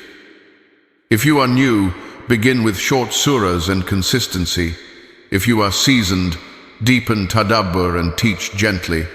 If you are tired, let listening carry you until energy returns. If you are thriving, protect humility by crediting every ease to the one who made reading sweet. And when you close the mushaf, do not close the meeting. Carry one verse out into the day like a lantern and check in at night to see where it lit your path. The etiquette of the Qur'an forms a person who is not easily shaken by fashion, not easily seduced by applause, not easily angered by insult, because their worth is anchored in a conversation older than the mountains and nearer than their jugular. Such a person will fail and rise, weep and wipe, stumble and study, but they will keep walking, and the book will keep walking with them, until the day when the one who spoke it says, "Read and rise," and every practiced letter becomes a step, every sincere intention becomes a rung, and every secret act becomes a light that proves the etiquette was never about rules. It was about friendship with the word of the one who made words. Work is not separate from worship in the Qur'an. It is one of the places where worship proves itself. The page that commands prayer also commands truth in contracts, fairness in weights and measures, and mercy toward those whose bargaining position is weak, because God knows that character is most visible where profit is within reach. When you enter your workplace or open your shop or log on to your tasks, renew intention and say, "I do this to provide lawfully, to serve people well, and to avoid harming anyone," and watch how that single intention pulls scattered actions into a line that points to God. Give more than you promise, and promise less than your ego wants. because trust is a currency God multiplies, and deceit is a currency God curses. The Qur'an's insistence on writing debts and witnessing transactions is not suspicion of friends, it is protection of friendships from the amnesia of time and the pressure of need. Keep clean records, document agreements, and speak clearly, for ambiguity breeds resentment and clarity is mercy disguised as paperwork. If you hire, pay promptly and with dignity, remembering the teaching that a worker's sweat should not dry before wages are given. And if you are hired, deliver your side with excellence, because ihsan is not a mood, it is the Muslim way of doing ordinary things. Avoid riba, even if everyone around you treats it as normal, and when tempted, remember that apparent ease can be a trap that corrodes blessings. While the lawful may feel narrow, but leads to spaciousness of heart and success that lasts longer than applause. Do not monopolize, hoard, or exploit scarcity to injure the vulnerable, and remember that generosity does not reduce wealth in God's arithmetic. It unlocks reservoirs you could not have imagined, sometimes in sustenance, sometimes in serenity, sometimes in doors opening where there were only walls yesterday. Keep promises at home as fiercely as you keep promises at work, for the Qur'an ties truthfulness to faith itself, and a person whose calendar is honest becomes a person whose heart is believable. If you supervise others, treat authority as a trust, not a throne. Consult those affected by your decisions, accept correction without rage, and protect the quiet from the loud, so that justice does not become a competition of volume. If you are led by others, offer counsel without contempt, patience without passivity, and excellence without flattery, because communities flourish when humility and responsibility meet in the same room. Guard your tongue in hallways and group chats. The page that forbids backbiting is trying to keep the fabric of trust from tearing. And every time you refuse gossip, you patch a hole you may never even see. If you slip and speak ill, apologize quickly and undo what you can. Do not let the devil convince you that embarrassment is a greater harm than injustice. Be gentle with parents, generous with neighbors, attentive to the stranger who looks lost at the edge of the crowd, and deliberate in giving the orphan and the debtor their rights, because the Qur'an repeats their names not by accident, but because societies forget them first. Treat the earth as a trust too. Do not waste water even at a flowing river. Do not poison what others must drink. Do not devastate land for short benefit, because corruption on land and sea is the work of hands that forgot whose creation they are touching. Tie your spiritual practice to practical reform.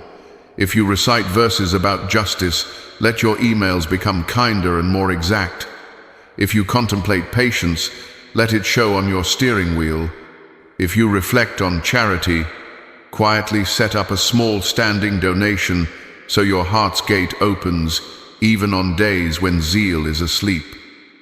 Bring the Qur'an to conflict by asking for facts, recognizing emotion, and choosing words better than the ones thrown at you. Because dignity is not a luxury item, it is the uniform of a believer. And in all of this, keep returning to the straight path prayer in Al-Fatiha. For guidance is not a one-time gift, but a daily bread, and every honest task done for God's sake becomes a bead on the same string that holds your prostrations together. Time in the Qur'an is not a backdrop, it is a witness, and its testimony is sharp. By time, surely humanity is in loss, the verse announces, and then hands you a map out of the losing column: faith, righteous deeds, mutual truth-telling, and mutual patience. Faith roots identity in something larger than moods, which are weather, not climate. Righteous deeds convert belief into evidence that both heaven and your neighbors can see. Truth-telling keeps illusions from nesting in your friendships, and patience turns the revolving door of setbacks into a hallway that actually leads somewhere.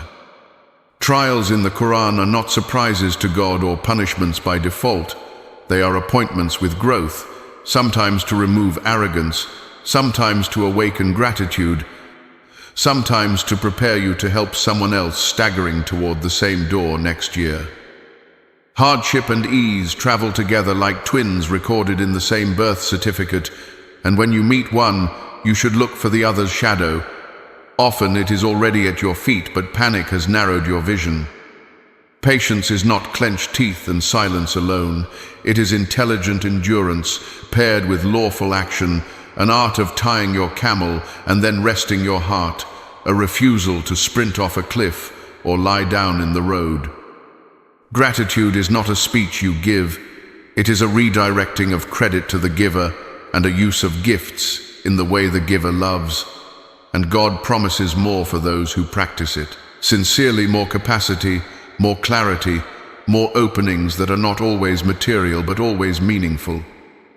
When time wounds, repent quickly, because early treatment prevents scars from hardening into pride. When time blesses, humble yourself, because abundance tempts the soul to believe its own press releases. Use mornings like a launch pad, prayers, small reading, one decisive act toward a good goal, and guard nights like a fortress. Account yourself. Seek forgiveness.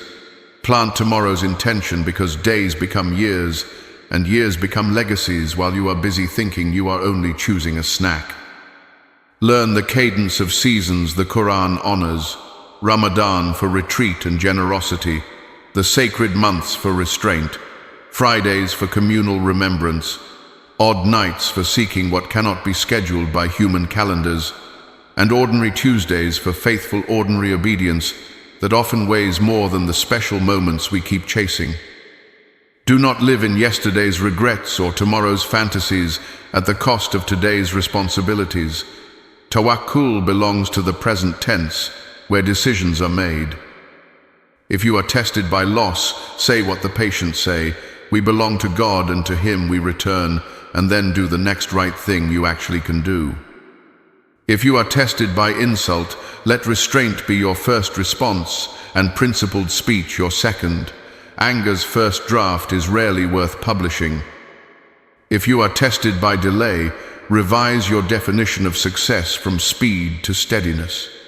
Many of God's best gifts arrive on the schedule that grows your roots, not your excitement.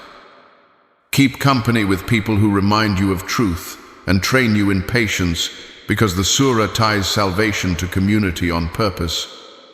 Lone wolves look heroic in stories and hungry in life.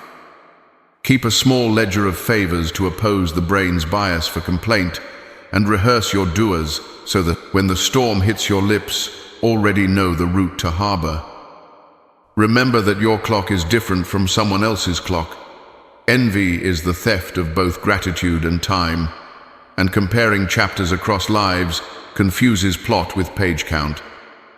Time will pass whether you honor it or not, but it will testify differently about you depending on how you spent it. Did you mend or tear, build or burn, worship or wander, return or rationalize? Let each sunset be a small day of judgment in your house, a moment to ask, what did I do with the breaths I borrowed? And then sleep like someone who has repented and planned, not like someone who has despaired or denied. On the day when time testifies in full, patience will not sound like a dull word anymore. It will sound like a key you kept on your person, and doors will answer to it. The legal verses of the Quran are often misunderstood by those who have only met them as headlines. They are not a cold system imposed on warm people, but a warm protection shaped into clear lines, so that dignity does not always depend on the mood of those in power. Law in the Quran is braided with mercy and purpose, protecting religion, life, intellect, lineage, and property. And when you see a rule, ask what harm it is blocking and what good it is opening, because that is how law becomes a servant of compassion rather than a weapon of control. Marriage guidance begins with kindness and ends with kindness, teaching mutual rights, urging gentleness, warning against contempt, and if separation becomes necessary, demanding fairness, respect, and truthful record so that people can part without destroying each other's futures. Inheritance rules seem technical until you see their mercy. They prevent the strong from swallowing the weak. They honor women's shares where cultures once erased them.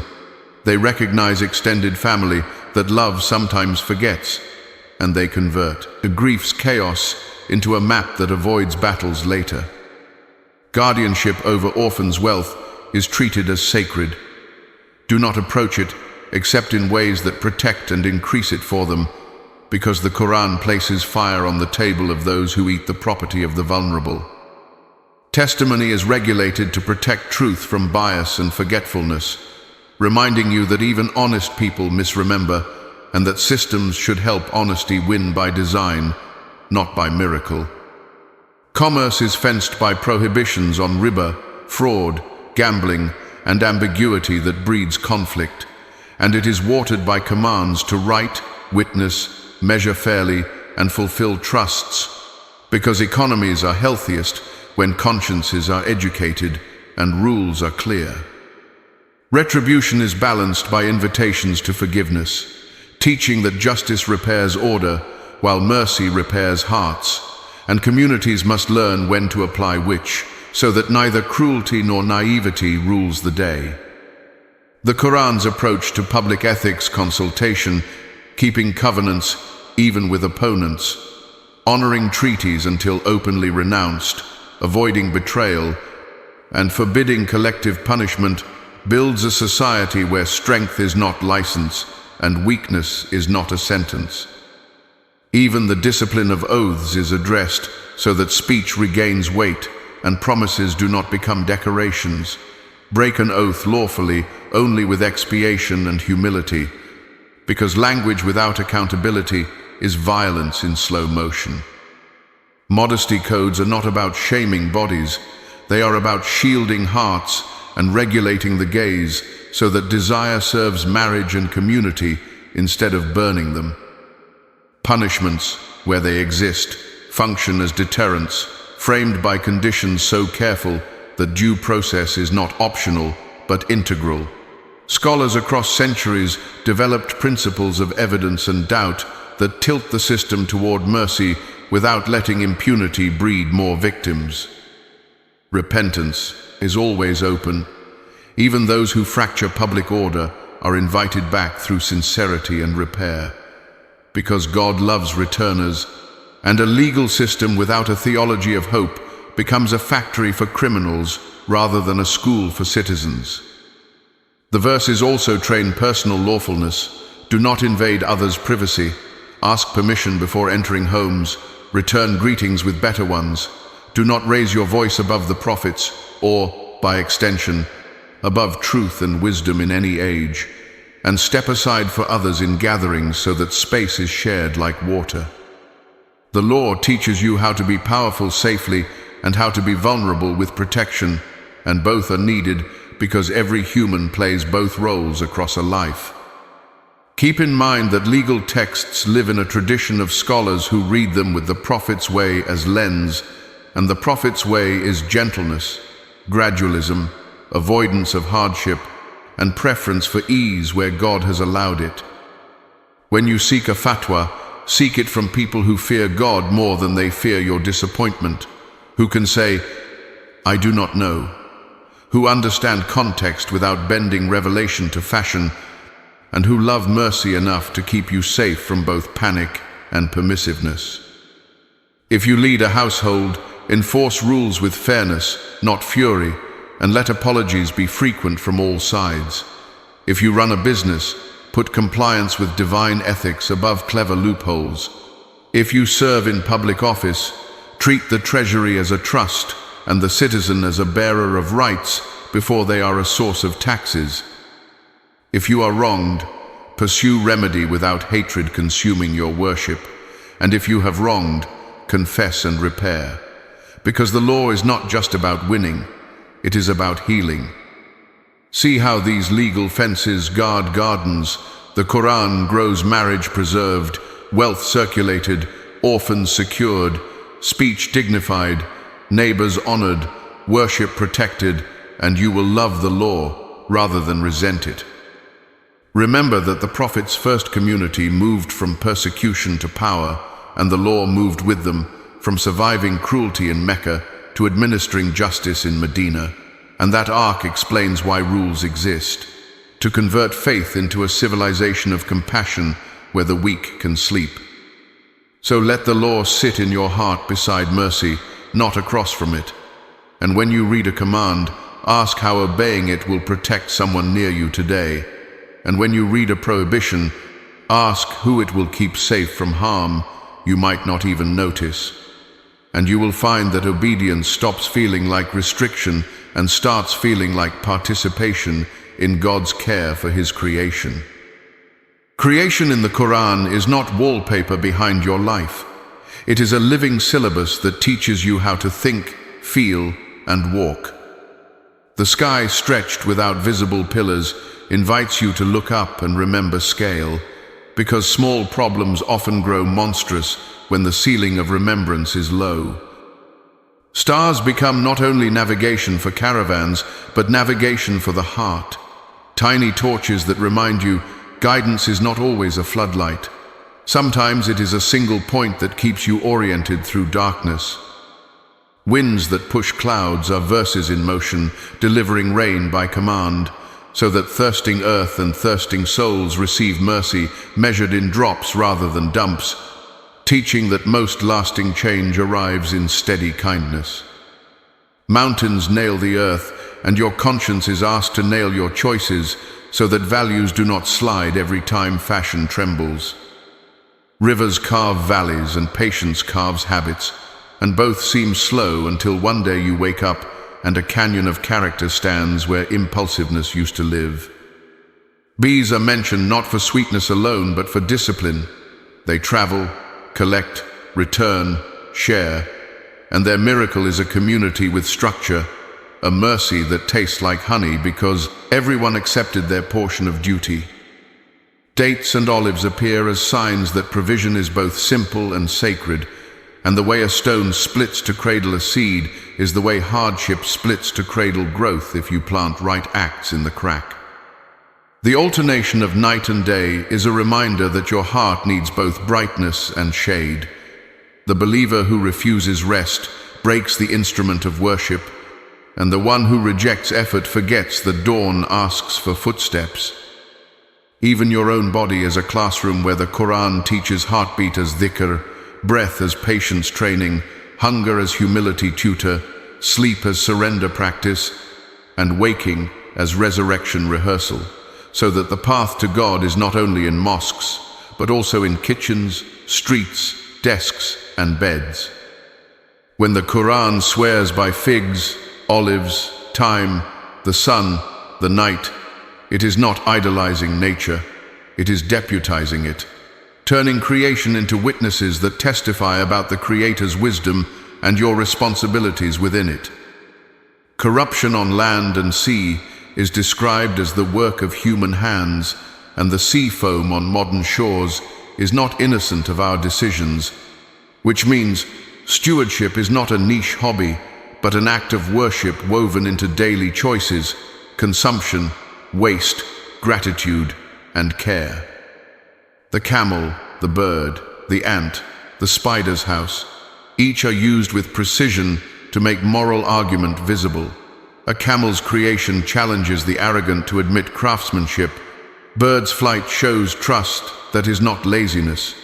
Ants model consultation and planning, and a spider's web becomes a metaphor for fragile, false alliances that glitter until a storm touches them. Creation teaches proportion. You are not the center, but you are not random either. And between insignificance and arrogance lies servanthood, the posture that allows awe to become ethics. Rain revives dead earth, and verses revive numb hearts, which is why the Quran repeats, resurrection through botany. You have already watched the dead rise every spring, so do not pretend the final rising is absurd. Thunder glorifies with praise, lightning strikes fear and hope, clouds weighed down move at mercy's pace, and the farmer who trusts the unseen seed to soil becomes a parable for spiritual cultivation, till plant, water, wait, weed, and harvest, then begin again. This is how creation becomes a mirror where you see yourself clearly. A crooked scale condemns your business, a polluted river rebukes your waste, a generous tree invites your charity, a path beaten by many feet questions your choice to isolate, and the ant that stores for winter teaches you to plan without worshipping control. The Quran's classroom is open all day, tuition is gratitude, textbooks are everywhere, and exams come in the form of temptations to ignore what you have just learned when convenience winks. If you want to grow, take field notes, pause under a tree and say, "Root me like this." Watch a sunrise and say, "Let my repentance look like that." Hear thunder and say, "Let my conscience sound like this when I approach a boundary." You will find that seasons begin to baptize your habits, spring, births, projects. Summer strengthens perseverance. Autumn teaches release.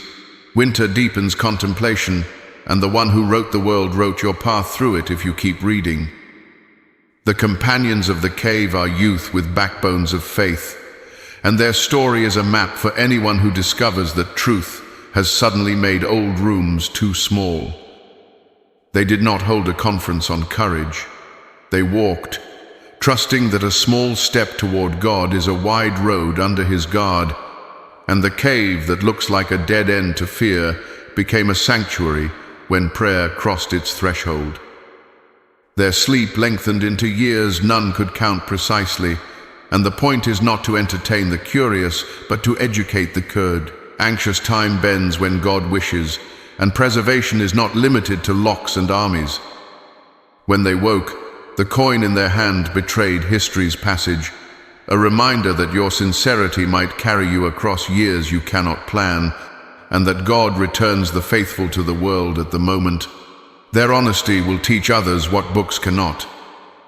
In the same surah, a man with 2 gardens walks through green corridors, intoxicated by yield, until gratitude becomes optional and then impossible. He mistook abundance for endorsement, and the storm of consequence taught him that planting seeds without planting humility invites a harvest of regret. The parable is medicine for every season of success. Say Masha Allah, not as superstition but as theology. Invest in people as well as profits. Share water, and remember that the fastest way to rot is to call your garden yours in a world where ownership is a test, not a birthright. Still in that surah, Musa travels with the wise servant who scuttles a boat, kills a youth, and repairs a wall without asking payment. 3 acts that offend the eye until their explanations untie the knot. Beneath what looked like harm was a layer of mercy, protecting the poor from a king's theft, preventing a family from a future heartbreak we cannot bear to imagine, and preserving a treasure for orphans beneath a wall about to collapse. The lesson is not that you must endure every cruelty in case it hides a blessing. The lesson is that knowledge without patience misreads events, and patience without knowledge still trusts that God's script is kinder than your speculation. Then enters Dhul Qarnayn, a leader who walks to the horizons, not to plant statues of himself, but to assess needs, consult people, combine their strength with his resources, and raise a barrier not to imprison but to protect, charging no fee for what power can do when it refuses vanity. Leadership here is service in boots, not slogans in marble, and communities are safest when strength kneels before responsibility. Surah Al-Kahf threads these parables like beads: youth and refuge, wealth and gratitude, knowledge and patience, power and service, teaching that fitna comes in many costumes and that survival requires a kit: truth, humility, sabr, and action that prefers others' safety to one's own applause. The Quran's other parables widen the school. A good word is like a tree whose roots are firm and branches reach the sky, giving fruit every season by permission. This is how one sentence of truth spoken often enough can shelter children you will never meet. A bad word is like an uprooted plant with no stability. Clever lies travel fast and die hungry. Life's glitter is compared to rain that cheers the farmer until the cycle runs its course and the earth wears a pale face. What dazzled yesterday becomes rubble tomorrow, so do not staple your heart to passing fashions. Guidance is a light in a niche, lamp inside glass, fed by blessed oil that nearly glows without fire. An image that whispers that purity increases luminosity and that some hearts become windows through which others see. Spending in the path of God is a grain that grows 7 ears, each with 100 grains. The math of mercy embarrasses calculators, and stinginess is a creed that forgets who writes yield. Those who show off charity are like rocks coated in dust, washed clean by rain, no good sticking because intentions repelled blessing. Sincerity is the soil where seeds survive storms. The parable of the donkey carrying books shames knowledge without practice, because no stack of volumes turns stubbornness into wisdom unless obedience carries meaning into habit. The web of a spider stands glittering in morning light and then tears at a child's touch, a metaphor for alliances built on sin or relationships built on appetite. They look intricate and collapse immediately. Even the parable of those who took a dog by the tail of their desires and were dragged, panting whether chased away or called near, speaks to cycles of addiction and heedlessness that exhaust the soul until remembrance returns leash to hand. Each parable is a mirror held at a merciful angle. It shows your face without humiliation and suggests correction without despair, because the aim is transformation, not theatrical guilt. Carry al-Kaf on Fridays not only as a habit, but as an antidote stored in the bloodstream against Dajjal's seductions of spectacle, against wealth's spell, against knowledge that refuses humility, and against power fattened without service, and your weak will walk straighter. When a story challenges your pride, thank it. When a parable punctures your delusion, memorize it. When a scene tenderizes your anger, revisit it. And let your life become a commentary written in choices that reflect what you learned under the shade of these divine examples. Ramadan is not a month on a calendar. It is an annual appointment with your original self. Fasting reroutes attention from appetite to intention, proving each day that you can say no to what is lawful to train for saying no to what is harmful, and by sunset you realize strength. You did not know you had came not from willpower alone, but from a secret assistance that meets those who try.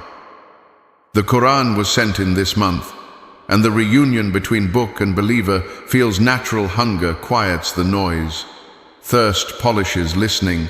Nights open like calm seas, and verses travel farther into the chest because the usual traffic is light. Charity swells in Ramadan, not because wealth increases, but because hoarding looks silly when you spend every day learning to let go, and the community's table stretches until strangers feel like cousins and the poor feel like guests rather than projects. Taraweeh becomes a long conversation with mercy, where feet learn patience and back learns gratitude, and the imam's pauses feel like doors through which the heart walks slower and sees more. The Prophet reviewed the Quran with Jibreel every Ramadan and twice in his final year, establishing a rhythm that turns the month into a recitation festival, a time when even those far the rest of the year hear the call to come near, and many answer with tears they did not schedule. The gates of heaven are said to open, the gates of harm narrow, and devils are chained, reminding you that while whispers weaken, habits remain, and the work of unlearning cruelty, impatience, and waste must be carried by your willing hands. Suhoor before dawn is not only fuel, it is a secret meeting where intention is written freshly, and if you have ever eaten a single date in that quiet window, you know how little it takes to feel wealthy when gratitude is awake. Iftar is not a festival of excess. It is a ceremony of relief and thanks, a moment to keep the stomach modest so the spirit can remain light, a time to share as if your own hunger taught you how food tastes in another's mouth. The 10 nights that close the month carry a density of mercy that humbles arithmetic, and Laylat al-Qadr is introduced not as a night of fireworks, but as a night better than 1,000 months, where descending angels make the air a little different for those whose hearts are open. You ask forgiveness with a dua the Prophet taught, Allahumma innaka afuwun tuibul afwa fa'fu anni.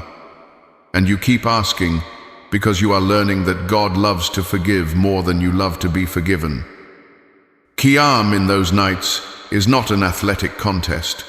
It is a private audience where your ledger is softened by tears and your future is angled toward light by promises you intend to keep in the morning. What you practice in Ramadan is not meant to expire at Eid.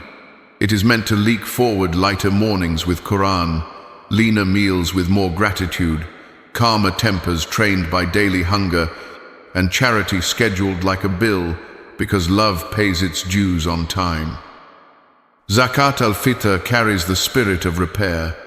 You contribute so that no one stands at Eid in hunger or humiliation, and communal joy becomes a right, not a privilege reserved for the fortunate. Eid arrives as a graduation ceremony, where simple clothes shine brighter than luxury because they are ironed by sincerity, and hugs stitch back the small tears community life makes during the year. If you missed a target, pages unread, nights slept through, tempers lost, do not surrender the year to regret. Carry a small practice forward as a souvenir from the month, and let it remind you that God judges trajectories as much as snapshots. Ramadan also trains vision. You start noticing the invisible workers who make your life possible, the one who cleans the masjid, the cashier fasting behind the register, the parent who eats last, and gratitude expands from God to God's servants. The month cures 2 illnesses at once, despair by showing you your capacity to change, and pride by revealing how much help you needed to do it, and the cure lasts if you keep taking the medicine of remembrance after the month closes. Some nights will be dry, read anyway. Some fasts will be heavy, smile anyway. Some days will be crowded with work, snatch a verse anyway. The one who watches intention scales your smalls into mountains when your circumstances shrink your hours.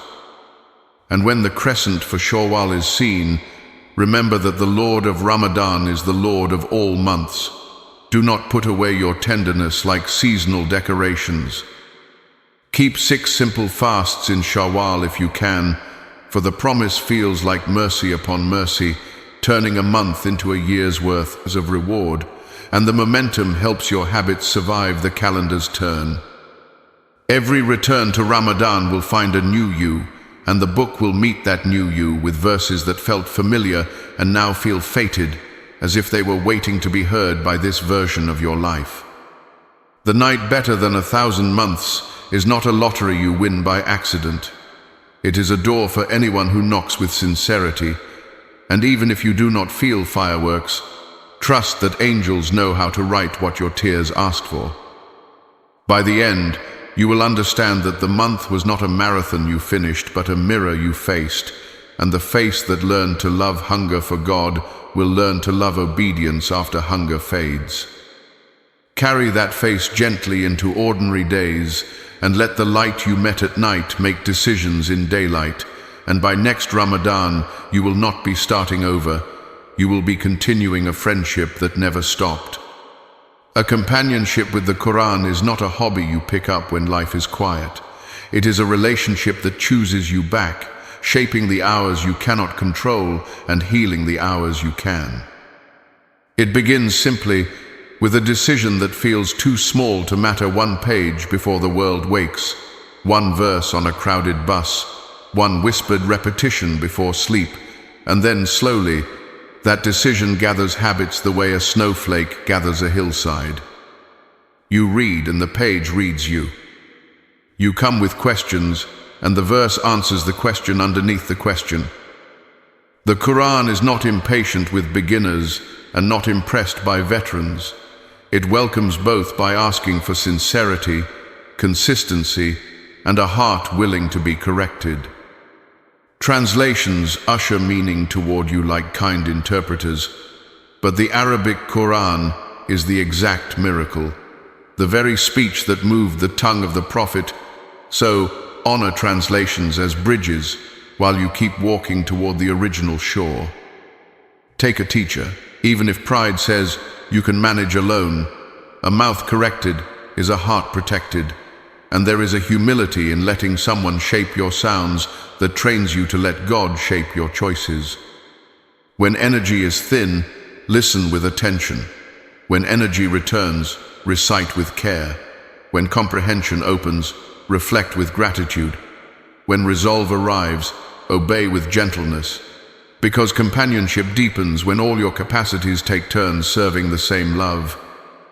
Some verses invite prostration, and your forehead learns what your mind could not explain, because understanding is sometimes kneeling before it is knowing.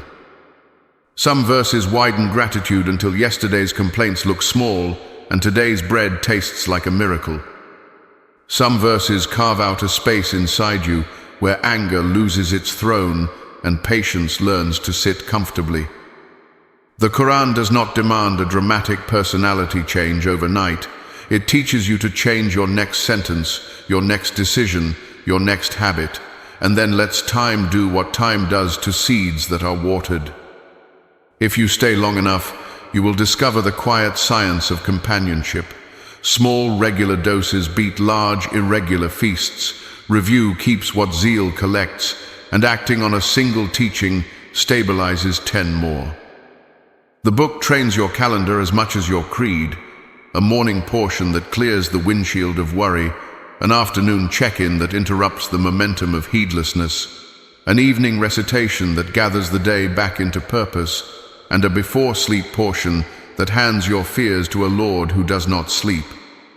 You will learn to pair recitation with small anchors always at the same table, after the same prayer, with a notebook and a pen, because the body loves ritual, and the heart thrives when the body's love is recruited for God. You will learn to protect your portion the way busy people protect appointments with powerful people, except the power here is mercy, and the appointment heals both what you know and what you haven't yet discovered is broken. On days you are bleeding time and attention, give at least 2 lines their rights and refuse the lie that only an hour counts, because the Quran multiplies sincerity, not minutes. On days you are full of strength, do not boast.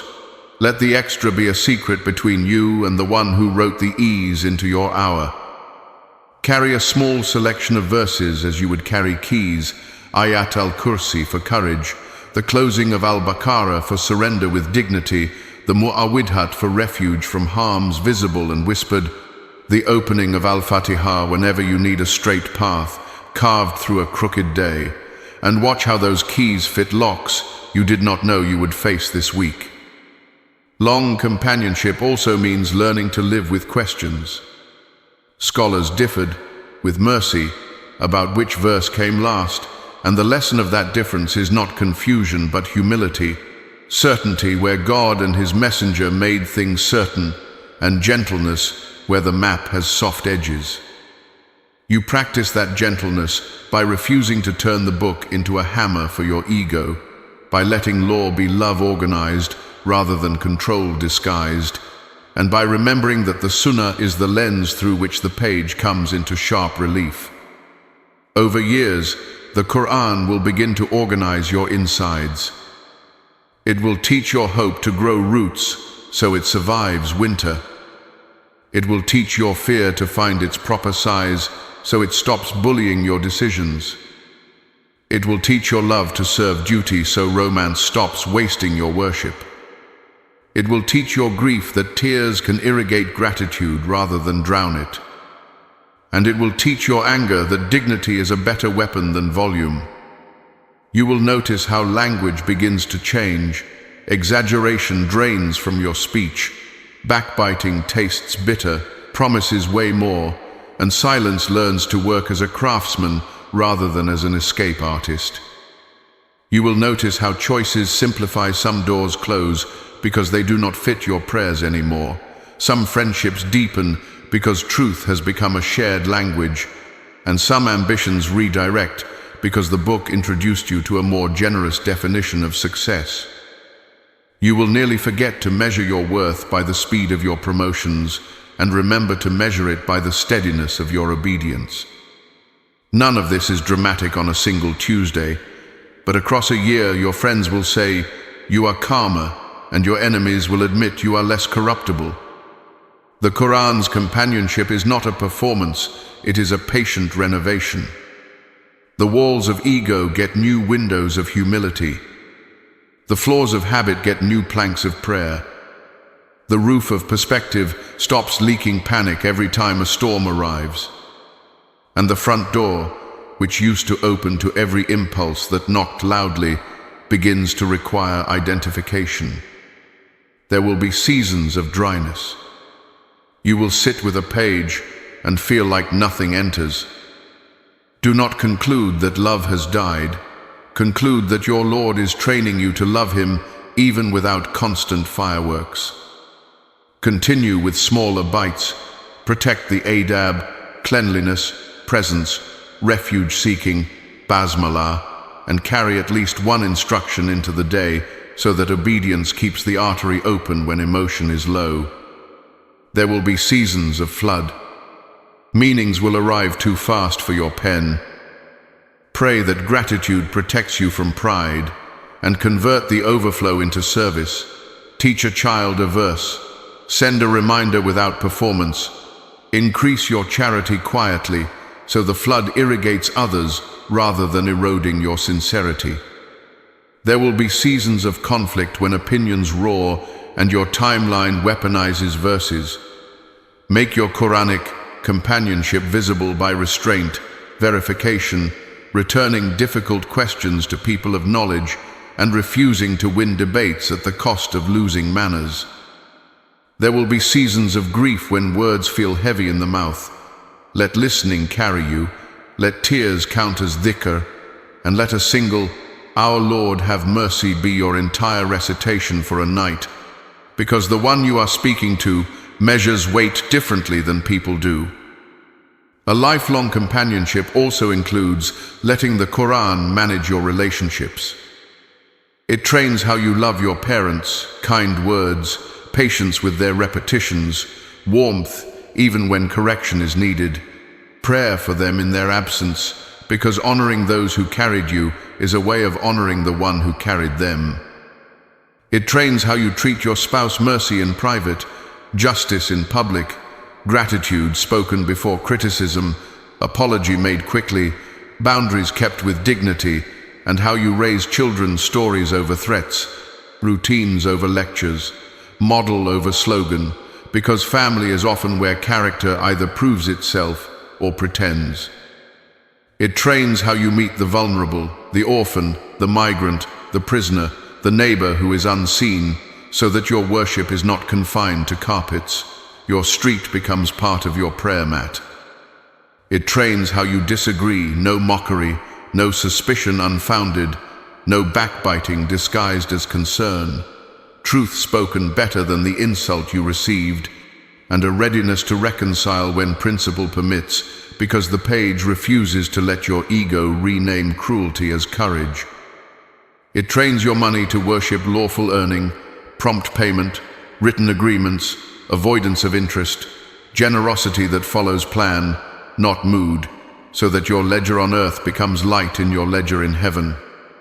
The book reaches into your calendar and blocks time for service, into your wardrobe and teaches modesty that honors rather than hides, and into your diet and asks for restraint, into your leisure and asks that rest, renew rather than rot, until you realize there is no square left outside its map, and that is exactly the freedom you were seeking. Along the way, you will meet the voices that try to pull you off, companionship voices of haste that say rules are cages, voices of despair that say you are too stained to continue, voices of boredom that say repetition is emptiness, voices of arrogance that say you can skip community and teachers. Answer haste with experience. Every time you have obeyed, peace followed, and every time you've ignored, regret followed. Answer despair with doctrine. The door of return is open until your final breath, and the one who loves to forgive did not retire because you fell again. Answer boredom with attention. Repetition is the loom that turns single fibers into fabric, and no athlete, artist, or saint became excellent by novelty alone. Answer arrogance with history. The greatest people of this ummah took teachers even when angels visited their homes, and you are not safer alone than they were together. Keep friends who read, elders who correct, youth who ask, and scholars who say, I do not know, and your companionship will find shade in a forest rather than try to survive in a desert. Let the Qur'an be present at transitions, because transitions tell the truth about what you love. Before a new job, read a page and ask to be a source of fairness in that building. Before marriage, read a page and ask to be a garment of mercy for the other. When a child arrives, read a page and ask to be a gardener of their fitra rather than a sculptor of your ego. When death visits a home, read a page and ask for patience that honors the deceased with acts they would have loved to see. When money grows, read a page and ask for generosity that scales with blessing. When reputation grows, read a page and ask to remain invisible to pride. When health fails, read a page and ask for a tongue that praises in hospitals as easily as it praised in gardens. In every hallway between rooms of life, the book stabilizes your steps with verses that have seen millions of feet and never wear out. Keep a record of how the Qur'an has loved you. The day a verse stopped you from replying with cruelty. The night a surah kept you from despair. The week a single command cohered your scattered tasks. The month a new routine sealed a leak in your character. The year a teacher's correction saved your recitation from fossilizing into error. Write these mercies not for applause but for memory, because forgetfulness is the soil where ingratitude grows, and gratitude is the water that keeps companionship flowering. Pass these stories forward to children and friends the way elders pass heirlooms. This verse carried me through a winter, you will say, and someone listening will borrow that blanket when their season turns cold. One day your voice will tremble with age, and the Qur'an will sound like youth inside an older body. Words memorized when bones were light will comfort when joints are heavy. A short surah recited on a hospital bed will feel larger than palaces. People will visit and ask how you stayed gentle, and you will point to the mushaf by your side as if to say, my manners are borrowed. If you are granted grandchildren, let them see your lips moving even when hearing has dimmed. Love of the book is more contagious than illness and more hereditary than eye color. If you are granted solitude, it will not be emptiness. Angels love the rooms where Qur'an is read, and solitude will feel like a well-tended garden where the gardener still walks in the cool of the day. And when the final hours approach, let the verses you carried carry you, and let the promise, read and rise, be the echo that steadies the bridge between worlds. In the end, you will discover that you never truly held fast to the Qur'an, it held fast to you. Every time you walked away, it tugged at your sleeve through a line you remembered or a friend who called. Every time you hardened, it found a crack and poured meaning through until the stone softened. Every time you boasted, it quietly reminded you of who forgives, who provides, who protects, who elevates. It carried you across nights that would have drowned you and through mornings that would have scattered you, and it kept your hands clean enough to keep building after storms had passed. Keep going. Keep a portion. Keep a teacher. Keep a notebook. Keep a promise with the one who spoke and still speaks through his book. And know, with a knowledge that sits low and warm in the chest, that if you read a little, ponder a little, practice a little, and return whenever you wander, the Qur'an will never tire of being your companion, because it was sent not to visit lives, but to remake them into the shape of light.